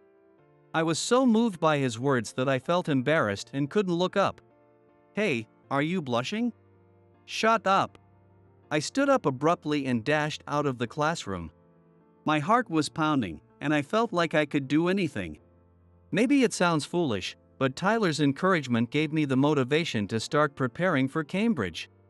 With me studying hard by his side, he suddenly decided, "All right, I'll aim for Tokyo University then," and to my amazement, he got in. I remember feeling a bit intimidated by his potential. I also managed to pass the Cambridge entrance exam, and since no one from our school had ever been admitted, the entire school was in an uproar. It's often said that graduating from a university overseas is harder than getting accepted, and that certainly felt true. I thought I had studied the hardest during entrance exam preparation, but once I entered university, the challenges were far greater. But that's Cambridge University, known as one of the highest-ranking institutions internationally. Students come from all over the world, bringing diverse perspectives and ideas. In addition to regular lectures, Cambridge offers supervision, small group sessions of 1 to 3 students. These sessions focus on deeply exploring specialized topics, and preparing for them was no easy task. Just keeping up with the daily classes was a struggle, and letting my guard down even a little meant I'd fall behind. I spent countless days buried in the historic library, absorbed in books, a tough but incredibly stimulating experience. I attended the same university as Keynes and studied economics. At first, that alone was enough for me, but as I talked about future dreams with others studying economics, I began to get a clearer picture of what I wanted to do. While some aimed to work in consulting or start businesses abroad, I felt a strong desire to apply what I learned here back in Japan. I thought that working as a government official in a central ministry might be a way to contribute to Japanese society. With that goal, I graduated from Cambridge University, aiming for a career in the civil service. But from this point on, my life took an unexpected turn. For the first few years after joining the ministry, I was so busy that I barely have any memory of that time. In the bureaucracy, there's a career rotation system where you're transferred every 2 to 3 years. I transferred about 3 times, and although the workload was relentless, I managed to avoid conflicts within each department. However, unlike my student days, when effort could overcome most challenges, I soon realized that relationships between people aren't something that can be solved through hard work alone. In my new department, I began struggling with my interactions with a senior official. Even in the ministry, the hierarchy between bosses and subordinates, as well as seniors and juniors, is much like that of a typical company.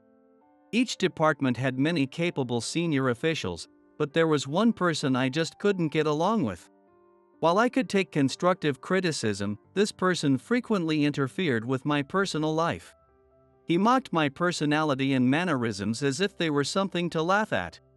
At first, I tried to go along without causing trouble, but the continuous pressure of long hours and unrelenting work began to wear me down mentally and physically. His words were like small, constant pricks to my heart. If it had been only once, I could have brushed it off, but the accumulation over time became painful. As I endured, the wounds grew deeper, and the pain became unbearable. Working in the central ministry, being at the heart of the government, was as busy as one would expect. During parliamentary sessions, every ministry is overwhelmed. My department was no exception, and late nights became the norm. One day, I collapsed during work. My mind and body had reached their limit. And that was the end of my career. It was my 10th year in the ministry. After 10 years of relentless work and mental anguish, I had finally reached a point where I couldn't continue. In hindsight, it was my first experience of failure in life.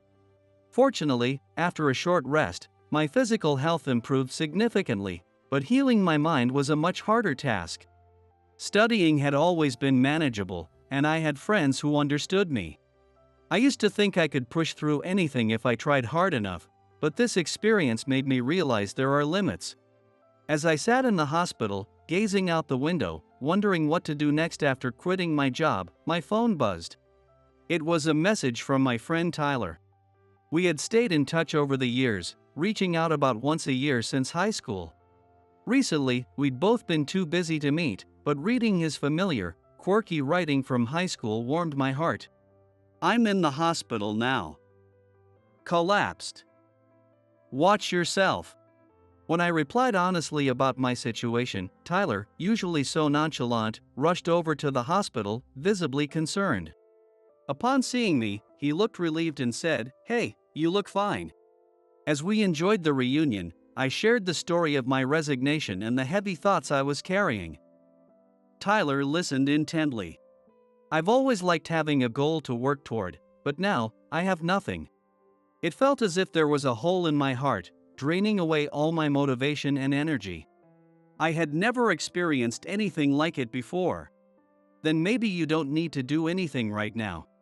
Tyler said this in his usual laid-back way. That might be true, but I can't just keep doing nothing forever. I sighed, and Tyler suddenly looked as if he'd had an idea. So, how about being a driver? I just happened to be looking for one. A driver? Like for a taxi? No, my own personal driver. I realized I hadn't asked him about his recent life, and it turned out Tyler had become a president. He always seemed suited for leadership, but to think that the same guy who was near the bottom in high school tests had become the head of a company with many employees was surprising, to say the least. And so, I became Mr. Nash's driver. When we entered the conference room, the employees from Goodness were already gathered. Mr. Nash greeted the person who seemed to be the head of their international division in English. I thought to myself, so, he can speak English after all, as I introduced myself and the meeting began. Since I'd only had a brief moment to glance over the documents, I translated on the fly, pushing my mind to its limits. There were some rough spots, but my English seemed to get the message across, and the negotiation progressed smoothly, ending with a contract. We secured a $10 million deal. Emily watched the entire exchange, mouth agape, listening to my English. Sean. That was amazing. When we returned to the car, Emily, still excited, spoke to me as I settled into the driver's seat. Oh, thanks. I'm just glad it worked out. Phew, that was a relief. As I translated my hardest in the meeting, Mr. Nash had just sat back, seemingly calm, which had me wondering if he'd ever felt nervous at all. The confidence was almost irritating. He trusts me a bit too much. I'm heading back to the office, but next time, it's your turn. When I hinted about Emily and Stephen, Mr. Nash nodded and said, I know. Handling things like this is part of my job. I was planning to handle things with Stephen on my own. It's my responsibility that things escalated this way. I'm very sorry. Emily bowed deeply toward Mr. Nash and me. Emily. I know Sean advised me not to carry this all alone. Watching Emily, I saw a bit of my past self. If you keep holding it in, there's only so much you can bear before hitting your limit. You have to act before it comes to that. I hadn't been able to lean on anyone, but I didn't want Emily to end up like me. Don't worry. Thanks to Sean, it didn't turn into the worst-case scenario, right? Tyler said proudly as if it were his achievement. Well, you did help me pick my college back then. Mr. Nash didn't miss the words I muttered under my breath. Huh? Thanks to me? Did I do something? Shut up. It's nothing. Too embarrassed to explain further, I turned back to the driver's seat. Come on, tell me. Emily, unable to contain herself, burst into laughter at Mr. Nash's clueless tone. Her bright laughter filled the car. When Mr. Nash summoned Stephen, he hadn't realized that his exchanges with Emily had reached Mr. Nash's ears, and he practically fell to the ground in shock. I'm so sorry. Stephen bowed so low his head almost hit the floor. Even though it didn't go all the way, as a company, we couldn't ignore the potential damage Stephen had attempted to cause. Instead of apologizing to me, there's someone else you need to apologize to first. When Stephen timidly lifted his head, he found Emily standing right in front of him. Mr. Nash, I've already. Having to admit defeat to someone he's looked down on for being a newcomer and lacking experience.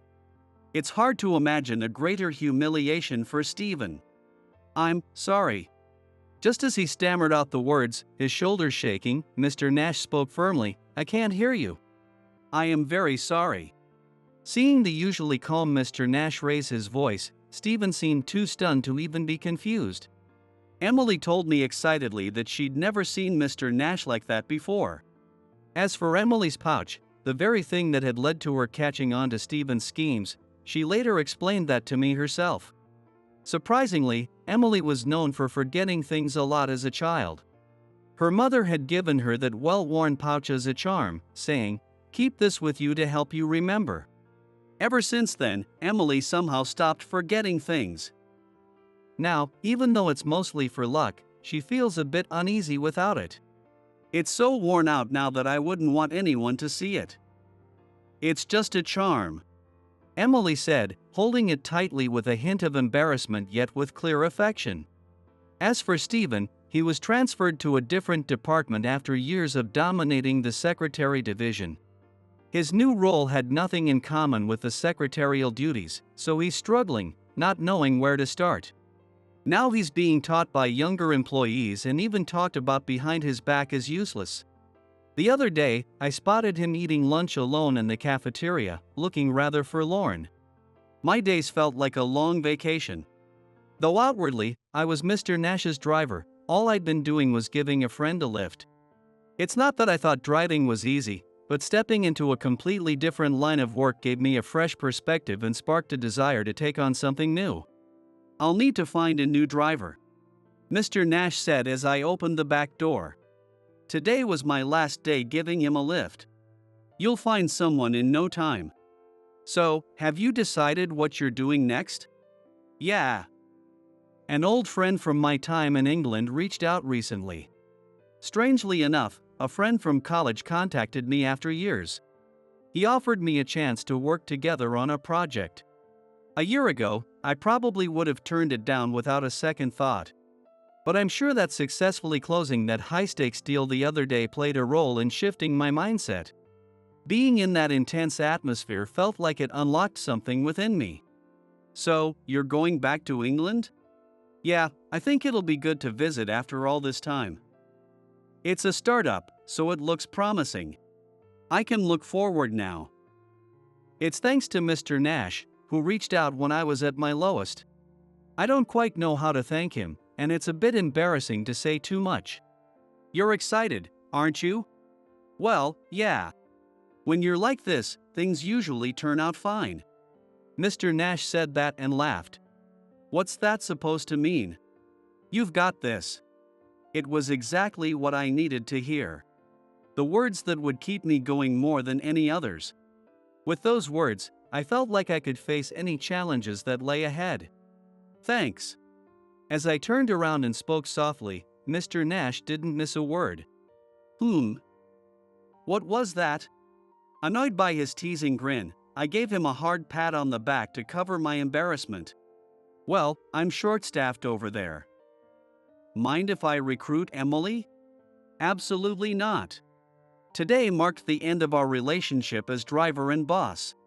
But our bond would remain unchanged from here on. Imagining the bright futures that awaited us, we set out on our own paths. Actually, I was kicked out just 3 minutes after the meeting started. They said I was out of place because I was incompetent. What did you just say? I couldn't hide my shock at such an outrageous remark, my voice rising in disbelief. As I listened to the details of their exchange, I could feel my face turning red with anger. When she finished telling me what happened, I quickly pulled out my phone and dialed a certain number. Hello, thank you for your time. I apologize for the interruption, but let me get straight to the point. We're canceling the $70 million contract. I stated it flatly, hanging up without waiting for a response. The anger from my subordinate being insulted surged through me like molten lava, fueling every fiber of my being. My name is John. I'm a 36-year-old employee in the sales department of Clean Industries. From negotiating with clients to working at my desk, I lead a busy life. After being with the company for over a decade, I now also take on the role of training new employees, focusing on developing younger talent. This year, I was assigned to mentor one of our employees, so I reviewed the reference materials. Her name is Emma. With her straight black hair and warm, expressive eyes, she's quite stunning.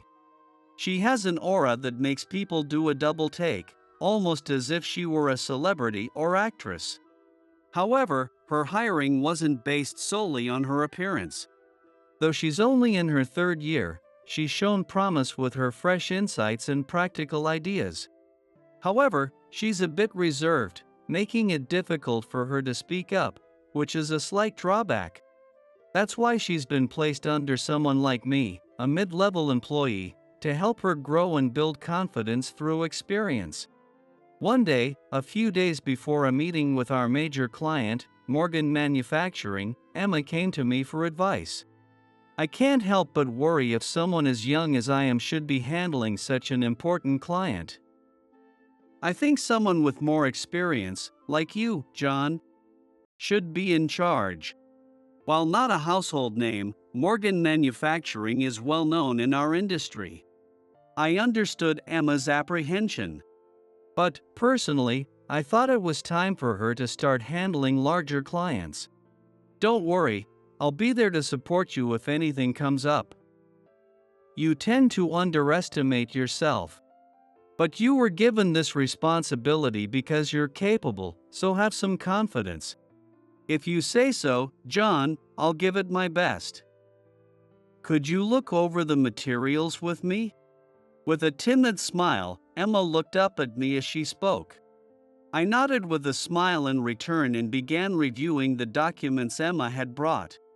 On the day of the meeting, Emma, accompanied by her predecessor and colleague, Sam, headed to Morgan Manufacturing as planned. The client representative, Andrew, is known for his kind personality and courteous demeanor. With Andrew as her counterpart, I felt confident that Emma would be able to perform without being too nervous. Thinking that, I turned back to my usual tasks at my desk. But as I glanced at the first document, I heard a familiar voice behind me. "Excuse me. I messed up. Emma. What happened? Did you forget something?" Standing in front of my desk with a forlorn expression was Emma, who should have been at the client meeting. I instinctively checked the time, noticing it was only moments after the meeting was scheduled to start. As I looked on, puzzled and worried, wondering if she had forgotten something or felt unwell, Emma simply bit her lip, her face clouded with regret. Realizing the heavy atmosphere, I braced myself, knowing an unexpected situation had clearly arisen.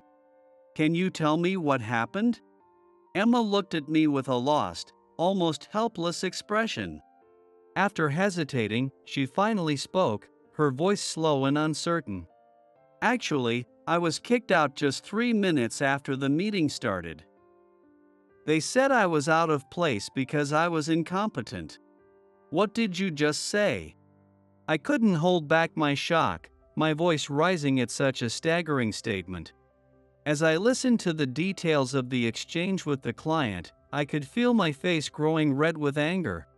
When she finished, I took several deep breaths, trying to calm my boiling rage. Yet, the fury of having my subordinate insulted without even being given a chance to speak still pulsed through me like a raging river of magma. It was my fault, please, John, it's fine." "No way. Emma, you did nothing wrong." I nodded to reassure her, but she only grew paler, her frightened gaze fixed on me. "But, your face." Wondering what she meant, I took a sip of coffee, and then I realized it. Reflected on the surface of the coffee was my face, teeth clenched and eyes wide with fury, looking like some kind of demon. I turned away from Emma and took a few deep breaths. As her manager, I knew acting out of anger wouldn't do any good. By the time I lifted my coffee cup again, my reflection had returned to its usual calm expression. After finishing my coffee, I immediately pulled out my phone and dialed a certain number. After a few rings, I heard the faint click of the call connecting. "Hello, thank you for taking the call. I'll get straight to the point. We're canceling the $70 million contract." Without waiting for a response, I hung up. Then, feeling calm, I made my way leisurely to the break room for another coffee. Suddenly, I heard Emma jogging to catch up behind me. "John, what was that call about? Did you say $70 million? Who were you talking to?" "Oh, I called Mr. Morgan, the president of Morgan Manufacturing. I decided we can't trust him with a $70 million contract anymore." Hearing this, Emma went pale, her breath catching. It was understandable. Morgan Manufacturing is one of our largest clients. Canceling a deal that big must seem unimaginable to her. Seeing the worry and confusion spreading across her face, I realized she wouldn't be able to focus on work without a full explanation. So, I reluctantly began explaining everything. After I shared a bit about my position, Emma's eyes widened even more. She covered her mouth with her hands, as though suppressing a scream. I couldn't blame her. It was a lot to take in. But her curiosity soon replaced the earlier fear and guilt, her eyes bright with interest. It seemed she'd stopped blaming herself, which was a relief. I relaxed as I recalled the incident she had described. Emma said everything started off smoothly, with friendly greetings as planned. Her predecessor, Sam, introduced her to the client representative, Andrew. True to his reputation, Andrew was a polite man who made an effort to put Emma at ease, helping her to relax for the meeting. This deal is truly exciting. Our president, Mr. Morgan, is very enthusiastic about it and looks forward to further discussions with you, Emma. We're equally honored to have this connection with your company and look forward to working together. Emma and Sam both bowed deeply. Just as they were about to begin the main discussion, the conference room door suddenly swung open. As Emma and the others turned their surprised gazes toward it, they saw a man in his 40s standing there, arms crossed and wearing a smug, unpleasant grin. Without knocking, the man barged into the room, leaving Emma confused. Sam and Andrew looked equally stunned.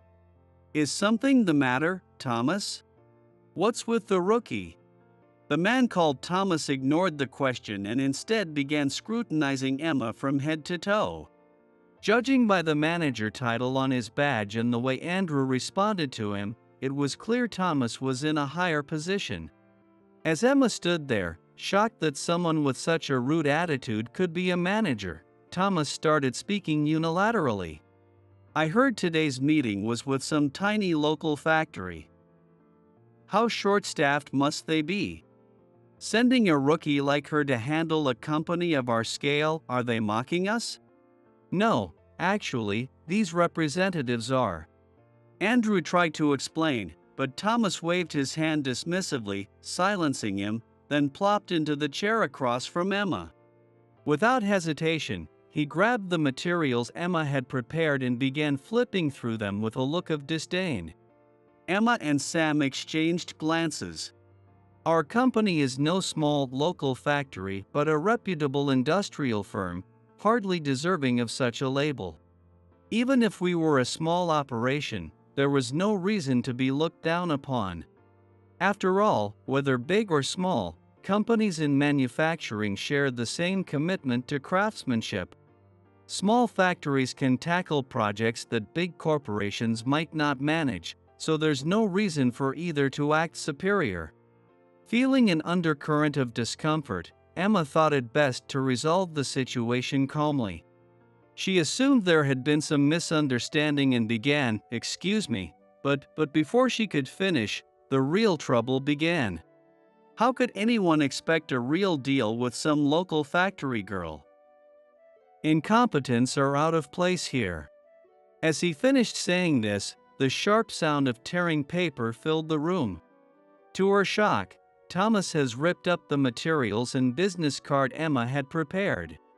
In the silence that followed, fragments of the torn contract floated to the floor, scattered in shreds across the carpet. Andrew stared in disbelief, his mouth hanging open, while he glanced between Thomas and the shredded papers.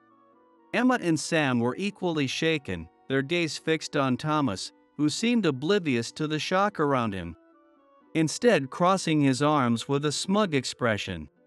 He then looked at Emma with a self-satisfied smirk as she stood there, pale and paralyzed. "Thomas, these aren't the people you think. The meeting with the local factory is tomorrow. These representatives are from Clean Industries." "What? Clean Industries? You mean that well-known manufacturing company?" At the mention of the company's name, Thomas stiffened, his face twisting with embarrassment.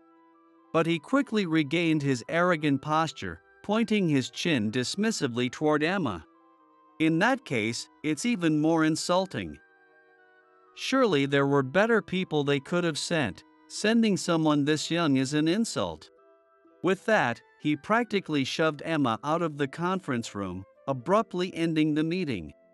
Barging into a meeting uninvited and mistaking us for a different client is just unacceptable. Furthermore, dismissing Emma solely because of her youth and gender, assuming she's not worth speaking to, is simply out of line. Thomas would certainly face consequences for this behavior. With that thought in mind, I took a sip of my freshly brewed coffee. The situation shifted within just an hour. I was informed that 2 representatives from Morgan Manufacturing had arrived, and I stood up, anticipating their visit. Summoning Emma, we slowly made our way to the reception room, where Mr. Morgan, the president of Morgan Manufacturing, was waiting with a pale face. A man in his 40s standing next to him, with a disgruntled, sulky expression, reluctantly bows his head to me. This man is probably Thomas. Despite reaching a managerial position in his 40s, a sign of considerable ability, there was no sense of vigor in Thomas's demeanor. In fact, his entire attitude exuded irritation, as if he couldn't fathom why he should apologize. But Mr. Morgan ignored Thomas's behavior entirely, bowing repeatedly as soon as he saw me. I deeply apologize for my subordinate's rudeness today. We are sincerely sorry. Please, raise your head.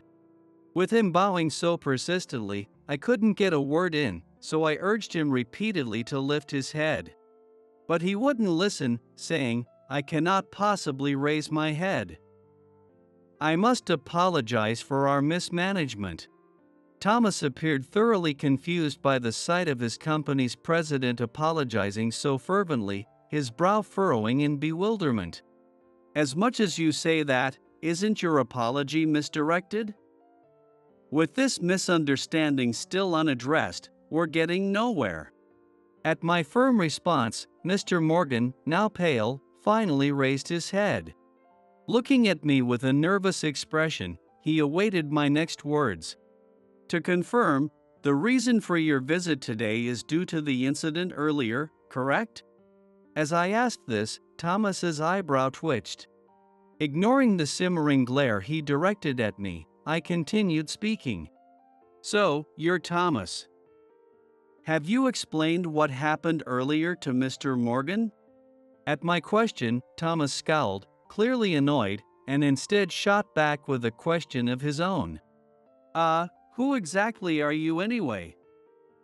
I'm being dragged here by Mr. Morgan, and it's honestly a bit inconvenient. Thomas. Just what do you think you're saying? Mr. Morgan immediately started to reprimand Thomas, visibly flustered. But Thomas only pouted and continued to glare at me. I'll explain who I am later.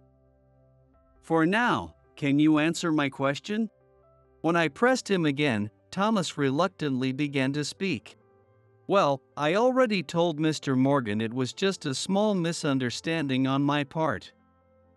Honestly, it's your employee who left abruptly.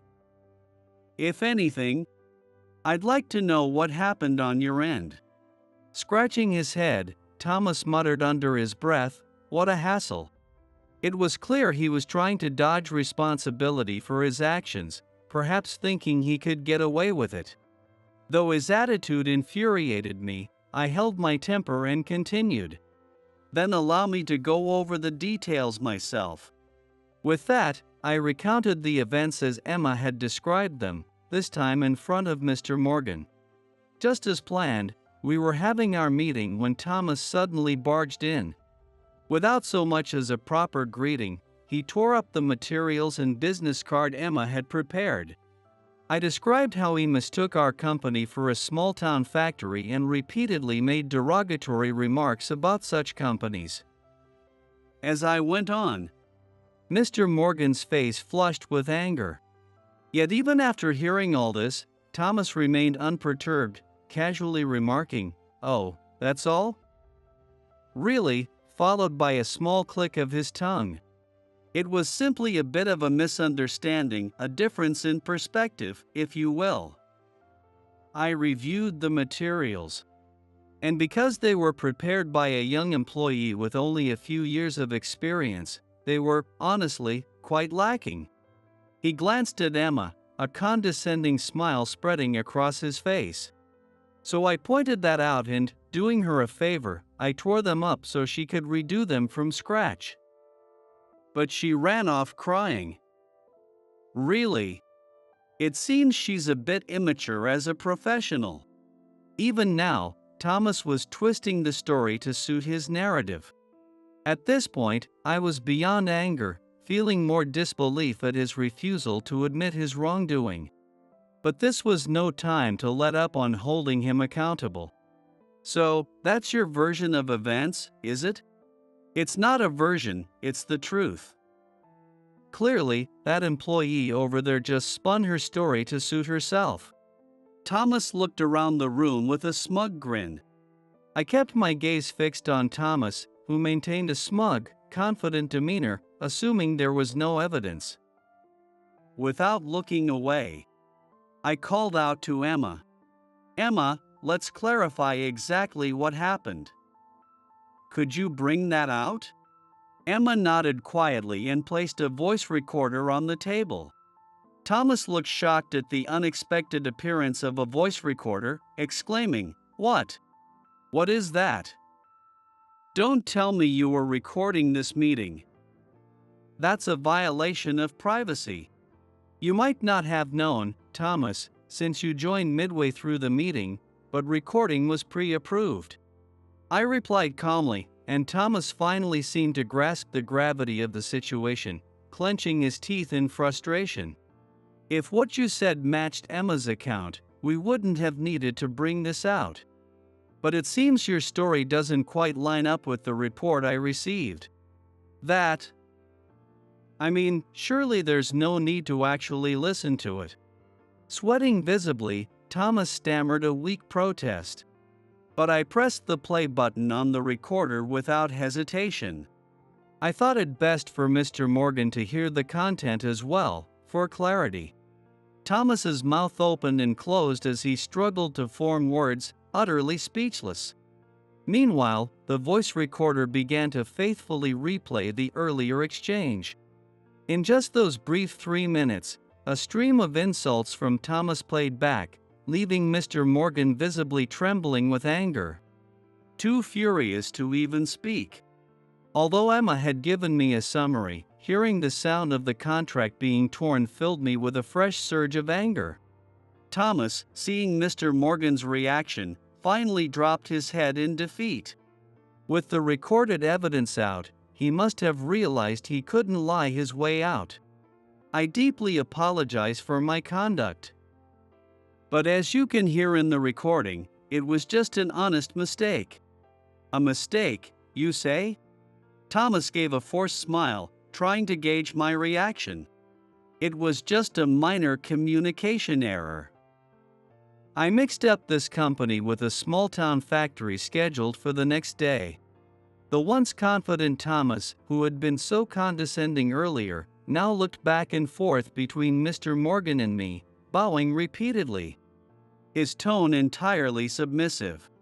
Thomas's overly submissive performance was almost comical, and I found myself shaking my head. Thomas, you may say that, but it was a mistake isn't enough to justify what we've endured. I said I'm sorry. His apology was cut off by my unyielding smile, and frustration quickly crept across his face. Even after I apologized, you're still pushing this. Who do you think you are to speak to me like that? Thomas. Ignoring Mr. Morgan's near-desperate reprimand, Thomas's attitude only grew more obstinate. Mr. Morgan, this is what happens when you keep apologizing. They take advantage. Cancel a $70 million contract? Who gives some employee like him that kind of authority?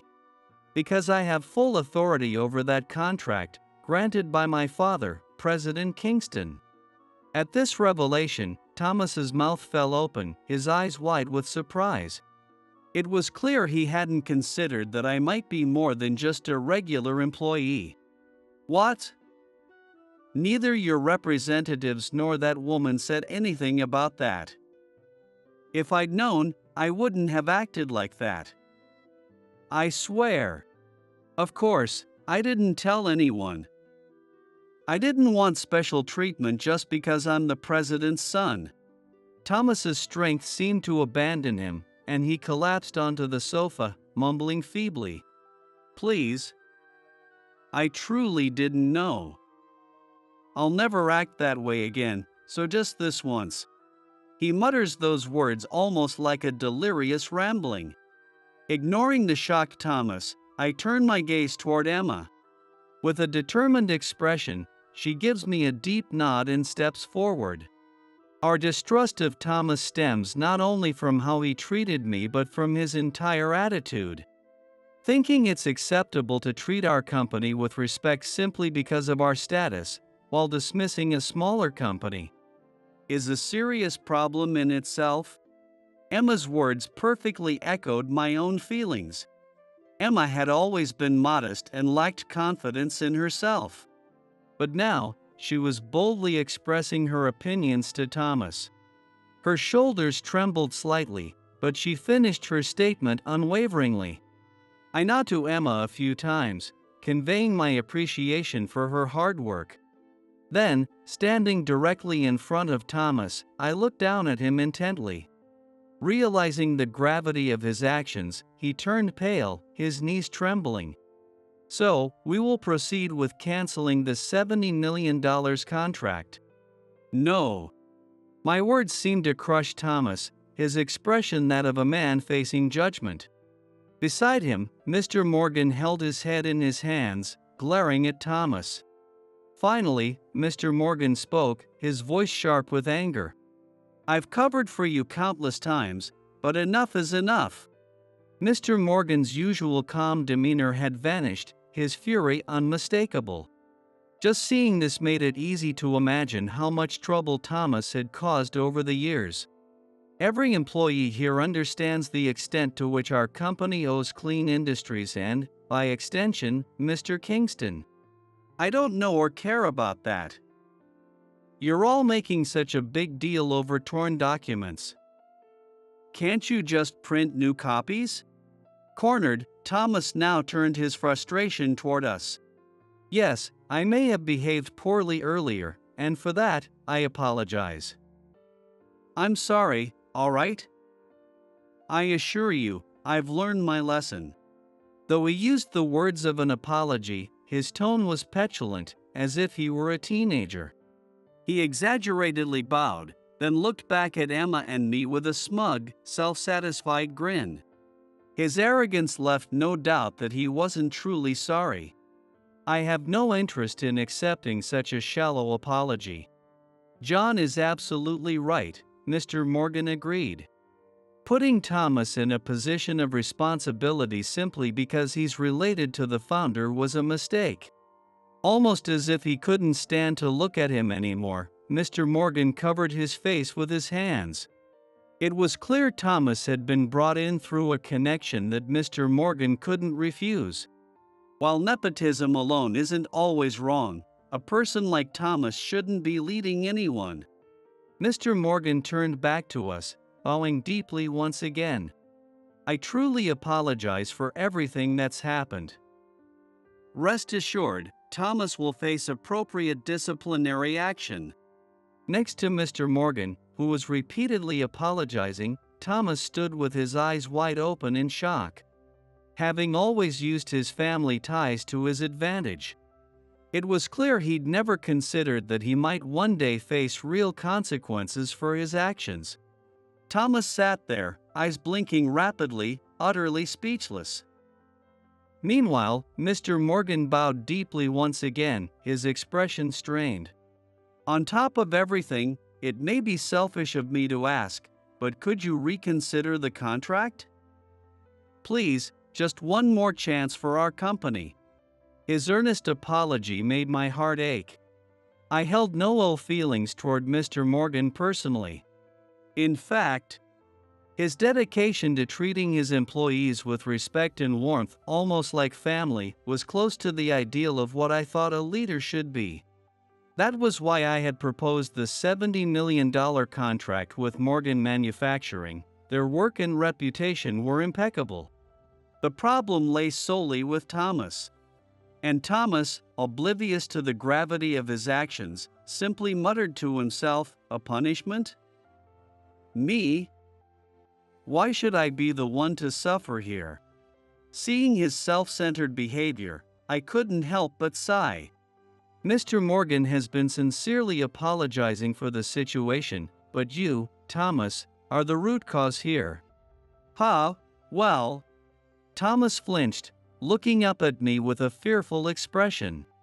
His concern was solely for his own status and security, and with a calm but firm tone, I continued. Thomas, do you only apologize when forced? I have no interest in maintaining any relationship with a company that employs someone like that. Beside me, Emma nodded repeatedly. As a dedicated and hard-working individual, she couldn't stand someone like Thomas, who had recklessly interfered with her work and nearly ruined a significant contract. Seeing even the young Emma looking at Thomas with such disdain seemed to solidify Mr. Morgan's decision. After a brief, pained expression crossed his face, he shook his head as if clearing his mind. Then, with a firm voice, he spoke to Thomas. Your actions have severely damaged our company's reputation. Be prepared to take full responsibility for this. What? A punishment? You mean a demotion? Or, I won't be fired, will I? Finally grasping the severity of the situation, Thomas's face paled with worry. It was clear that until now, Mr. Morgan or other influential people had managed to smooth things over whenever he caused problems. But now, seeing the severity in Mr. Morgan's face, he seemed to grasp the reality. For the first time, Thomas abandoned his arrogant demeanor and dropped to the floor in a deep bow. Only now, under threat, did he finally choose to apologize. I sincerely apologize. I truly regret my actions. His tone sounded genuine for once, but it only filled me with disappointment. Why hadn't he shown this remorse from the beginning? No, if he were the type to apologize, he wouldn't have shown such rude behavior in the first place. I took a deep breath, closed my eyes for a moment, and steadied myself. Then, calm and collected, I delivered my final decision to Mr. Morgan and Thomas. I hear your apology, but it doesn't change the fact that Emma was dismissed from the meeting partway through. I can't, in good conscience, continue this partnership as things stand. Immediately, both Mr. Morgan and Thomas slumped in defeat, looking more like they had collapsed onto the floor than bowed. Addressing them, I continued with a gentle but resolute tone. Regardless, I'll inform my father of everything that's happened here. Please await his response. No, please. I beg you, don't cancel the contract. If word gets out that I cost the company $70 million, I'll be fired. Together with Emma, who had been quietly observing the situation, I leave the meeting room. Up until the moment the door closed, Thomas's pitiful shouts echoed through the quiet office. Afterward, I took Emma with me to personally report the situation to my father. Though initially nervous about meeting him, she soon launched into a clear and confident explanation, outlining everything that had transpired. It was obvious that this experience had instilled in her a sense of responsibility and perspective on professional relationships. Emma's rapid growth was perhaps the only positive outcome from this ordeal. After that, my father arranged a discussion with Mr. Morgan, and they decided to move forward with a conditional contract. The agreed-upon condition was that no more misguided employees like Thomas would ever be assigned as representatives in the future.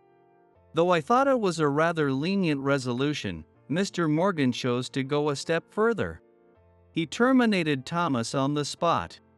It seemed that, following the incident, investigations uncovered a long history of Thomas's misconduct. Mr. Morgan had only been aware of a fraction of the problems. It turned out Thomas had driven talented young employees to quit and offended clients with unprofessional behavior, leading to lost contracts. It's clear now that some of our struggles were directly tied to Thomas's actions. He even drove away some of our most promising talent and damaged our standing with valuable clients. After a long time, I met with Mr. Morgan, who let out a tired sigh before bowing his head to me. "Because of everything, I caused you a lot of trouble this time, John. Despite that, you still went through with the $70 million contract. And I truly can't thank you enough. If our company were to withdraw, Morgan Manufacturing would likely face significant losses at best. In the worst-case scenario, they could have even faced the threat of bankruptcy. It was clear they would be even more reliant on us moving forward." But I shook my head slowly and extended my hand to Mr. Morgan. "We all need support at some point. I have deep respect for you, Mr. Morgan. You never stopped putting your employees first." "Thank you, John, truly, thank you." With tears in his eyes, Mr. Morgan, who was old enough to be my father, clutched my hand. He had made the mistake of supporting someone like Thomas. But everyone makes mistakes. What matters is what you do once you realize them. We shook hands firmly, committing ourselves to the success of our future dealings. As for Thomas, life was rough for him after his dismissal.